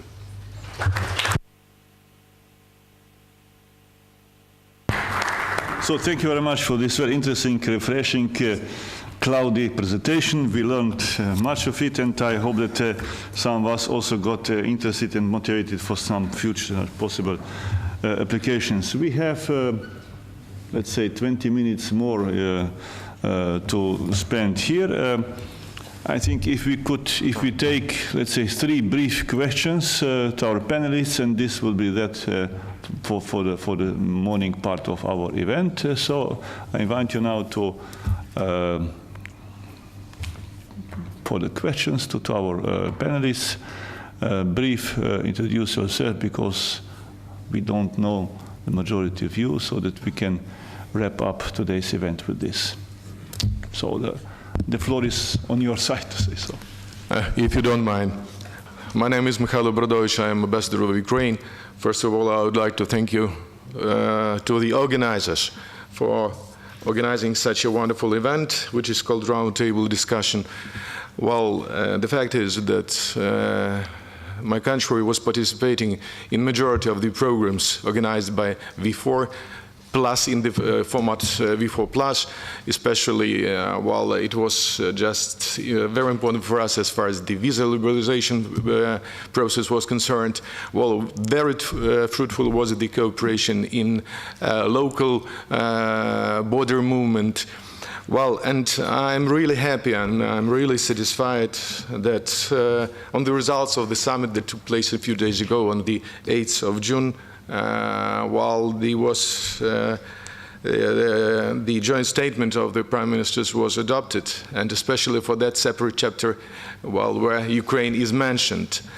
You know, well, I would like to thank Mr. Dr. Vladimir Bilchik, for using correct words as far as the situation in Ukraine is concerned. It's a war. It's not a conflict. That's why those statements,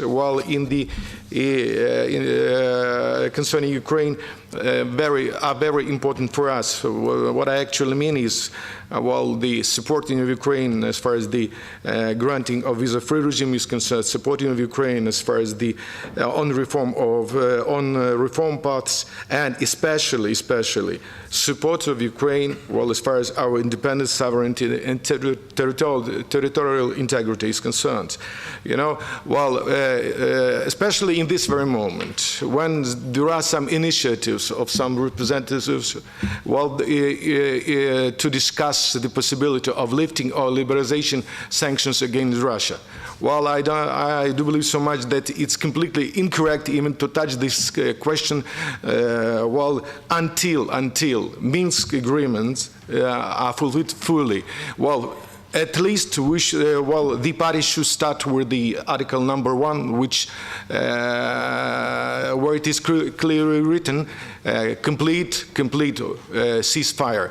Well, you know pretty well the situation in Ukraine, that every day we have casualties, every day we have killed or wounded. That's why I would like to express my great gratitude for the organizers from one side, and for that joint statement for the other. And I do believe so much that we are not alone, and we shall be not alone in this very case. Thank you so much. Thank you, Ambassador. I guess this was a comment and statement, not a question, so maybe if there is a question addressed to our panelists here. Samo Krakar, I'm a businessman. I just wanted to ask you, it was said a couple of times that Visegrad is based on trust, and I believe the trust is a dimension which has good and bad times. When there's a consensus, there can be a trust. So I would kindly ask, how do you establish trust when there is no consensus? Thank you. Thank you. So maybe one question more, and then we conclude. Huh? If there are no further questions, if I may join you with a comment and a question. Comment on the EU presidency of Slovakia. I just would like to underline the statement from the Prime Minister's meeting to support the EU presidency of Slovakia. It's always a quite important part of the V4 cooperation to provide all support to the country giving the EU presidency. The second comment goes for whether V4 is reactive or proactive. And as a former V4 coordinator, it's of course a question to my heart. I think there are a couple of things we were quite proactive. I mean, the Eastern Partnership, in which issue actually the V4 was one of the initiators, and the European migration policy, which has been initiated by the Visegrad countries in 2014, if I'm not wrong, so 2 years before. And my question to all the panelists is going to a tricky issue, which is one of the outcomes of the study made during the Czech presidency, whether to go towards institutionalization or just to remain to remain a platform, a political platform, a platform for debate. As far as we have seen that the political debate is very much needed nowadays, as we have not business as usual in Europe. So whether we should go for more institutions, or do you think it's better just to meet, to speak openly to the topic which is relevant? Thank you very much. Thank you for both comments and both questions. So now I just like to ask the 4 panelists if maybe you can briefly comment, partially answer to these 2 questions, let's say in 8-10 minutes, and then we conclude. So maybe just go the other way around from the Slovak side. Thank you very much. Couple of questions, maybe a couple of comments, or very quick reactions. About sanctions and Minsk, I think the Slovak side has been very clear on the fact, because this is of course a very sensitive issue, and it's repeatedly asked, but in terms of the preparation for the Slovak EU Council presidency, the message has always been we have very clear conditions under which we can even think about or begin a discussion about easing the sanctions, and we all recognize that those conditions are something we have to deal with first. So I think this is very clear, but thank you for raising that, because it is going to be an important issue, especially at the end of this year again, when the question is going to be reopened. So there is progress to be made on the ground in the next few months, and also based on that, I think the EU will ultimately arrive at the decision, because the sanctions have been used as a tool, and they are going to be looked upon as a tool. But it's not going to be an easy debate inside the EU. And on the trust question, I think that's That's a very good point, but I don't think those two things are mutually exclusive. The fact that we disagree doesn't necessarily mean we don't trust each other. I think we have to be honest about, and that was something I was trying to say at the end of my presentation.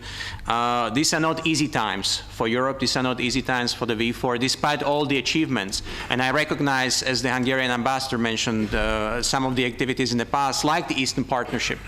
But today, in recent months, things are a lot more difficult in terms of trying to come up with a clear common action which would be forward-looking. So I don't think the fact that there is disagreement doesn't necessarily undermine the trust. I think what is a problem and what does become a problem is when we keep on adopting documents like these.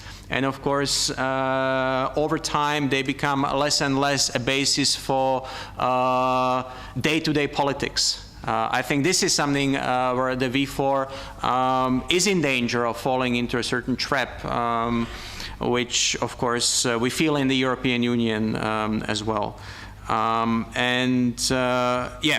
Thanks for raising the EU Council presidency. I think all people in Slovakia, not just working for the administration, I don't work for the administration, but also people outside the administration understand that this is going to be a huge task. And of course, without the help of the partners in the region, but also others. Slovenia had the EU Council presidency as probably the first newer EU member state, as I recall, in the last decade.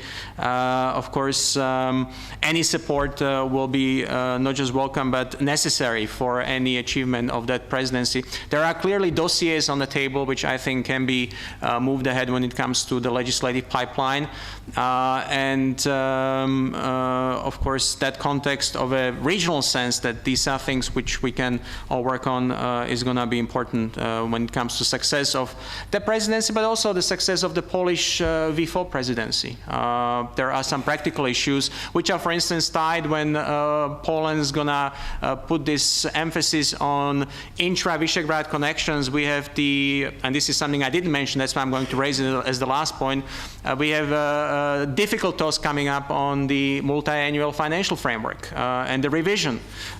This is going to be one of the big things on the agenda already for the Slovak EU Council presidency. And of course, it does concern a very strong common interest of the V4. It's also in the conclusions of the prime ministers. We all know, depending on the events, which we cannot affect, but we can live with, that discussion is not going to be easy. I have in mind here the UK referendum, but also other issues which might spill over, like the debate on migration. So there is a clear set of common interests which are still very strongly felt across the Visegrad countries, and I think we need to make those felt through the institutions like the EU Council presidency, more present to underline the importance of that glue, which is based around trust, but also just the experience of the cooperation. Thank you. Just briefly, what is concerned with Ukrainian war, I think that it's important for everyone, especially for small countries, to stress that the rule of the law, especially international law, is necessary. Otherwise, it would be much more chaos than any kind of possibility for cooperation. It was a very interesting question. What can we do when there is no consensus among Visegrad 4 countries? Fact is that it's impossible to find the common ground and agreement in all of topics. But as a minimum, we are much better informed each other.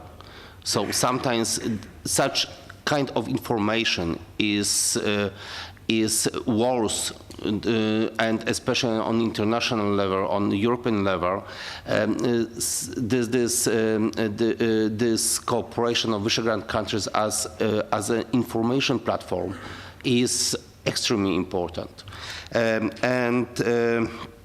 trust and institutionalization. Personally, I am not against institutionalization of the Visegrad form cooperation, but in my opinion, it's impossible to do it in force.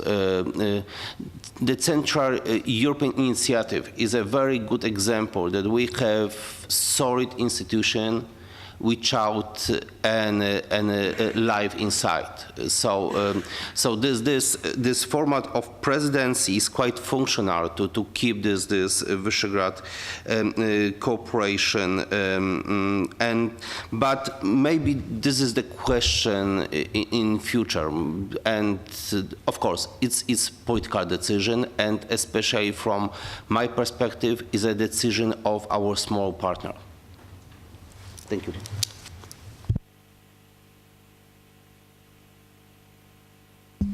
Thank you very much. The question about trust versus consensus. I think there is a very good example for that, and that's our position to Russia. Because it's from the outside view, it's very much different between Poland and Hungary. And the relationship to Russia is a very important part of the Polish domestic debate. And it is not the case in Hungary. And to understand from the Polish side that the relationship to Moscow or to Russia is not a special relationship, is not a special personal sympathy between the two leaders, but it's a very practical and a very pragmatic relationship because of the energy dependence and because of the economic interests on the one hand, and to understand from the Hungarian side that's the nature of the domestic debate in Poland. That's the nature because of that debate because of the historical events in the far past, but also recently, and not to blame each other because each other's position. That's, for me, the best example, not to have consensus, but to have trust to each other in that relationship. About institutionalization, I think it depends very much on the European development. In case we can see that there is a strong willingness to create a stronger institutionalized cooperation by the Kern-Europa, so what's the right expression in English? The core Europe, okay, thank you. The core European countries, that could have the effect that even on the Visegrad side there will be another type of thinking concerning institutionalization. We have some examples already. The V4 battle group, for instance, and also the cooperation in the migration issue is such a type. This idea to have a joint think tank about the future of the region, this joint thinking about the energy issues. So there are some examples, but it will be not it will be a slower procedure, of course, depending on the European development. Thank you. Thank you. Yes, I would start with this issue of trust and consensus, because these are not the things which would be on the same level. Because to reach consensus, you need to have trust. Without trust, you have no consensus, or you can have a consensus, which is worth exactly nothing. Because to reach consensus, you need to discuss, and to discuss, you need to be aware that your partner will stick to his commitments. When he tells you something, then you have to somehow trust that what he says, that he means what he says. And unless you have that, then no discussion is possible. Then you can have sort of a phony consensus, but this consensus will not hold, will disappear the other day. Two parties agreed that, etc. You can have a formal statement, and this statement is not worth of the paper on which it is written. So I agree that consensus is important, but trust is a precondition of this. And I think, as it was already said, to have trust, you need to have a mutual understanding, because it's difficult to trust someone whom you do not understand. So you have mutual understanding, then trust, and then you can sort of try to reach agreements. So these things are not. So this is the order of the thing. It's not that you could try to jump the queue. As far as the institutionalization is concerned, institutions should always correspond to real needs. They should solve real problems, practical problems. And so far in Visegrad, we were able actually to work with the soft institutionalization which we have. It is not the fact that we would not have any institutionalizations. I mean, this regular meeting of the ministers present an institution. It is actually an institution. It's a well-established pattern of conduct, which creates expectations and which is respected by everyone. However, I don't see right now inside the Visegrad any strong demand for creating formal institutions. We may have institutions, specific institutions, I would say functional institutions like the IVF. Eminent personalities actually suggested the creation of the Visegrad Development Fund. I think it's a good idea, but we would need to have a commitment of finance ministers for this, which is not as easy. I mean, even foreign ministers could agree on this, but when it comes to finance ministers, then this debate is much more difficult. We can think about the institutionalization of think tanks, but again, there must be these strong practical needs which show that the soft institutionalization of today cannot reach the goals which we set. So right now, it seems to me that the soft institutionalization, that most people are actually happy with it somehow. And as far as Ukraine and the sanctions are concerned, the sanctions were imposed due to specific conditions which came into being 2 years ago, and as long as these conditions persist, which is still the case, there is no need to, or there is no possibility, not need, there is no possibility to revise the sanctions. Thanks for this final round. We have come to the end of today's event, to the closure. So let me express my thanks first to the organizers, then to the panelists, then to the audience. Thanks for your trust that you invested in our event here. Let me just repeat once again, today at 16 hours there will be a lecture of Professor Drulak at the Slovene Association for International Relations, organized together with the Faculty of Social Sciences and its Vice Dean Professor Zlatko Šabič. And at 19 hours there is a jazz stage concert as the peak of the day, to say so. So you are all cordially invited to these two events, and we have still some time for informal gathering outside with coffee and refreshments. So thank you very much for coming here, and wishing you a nice day.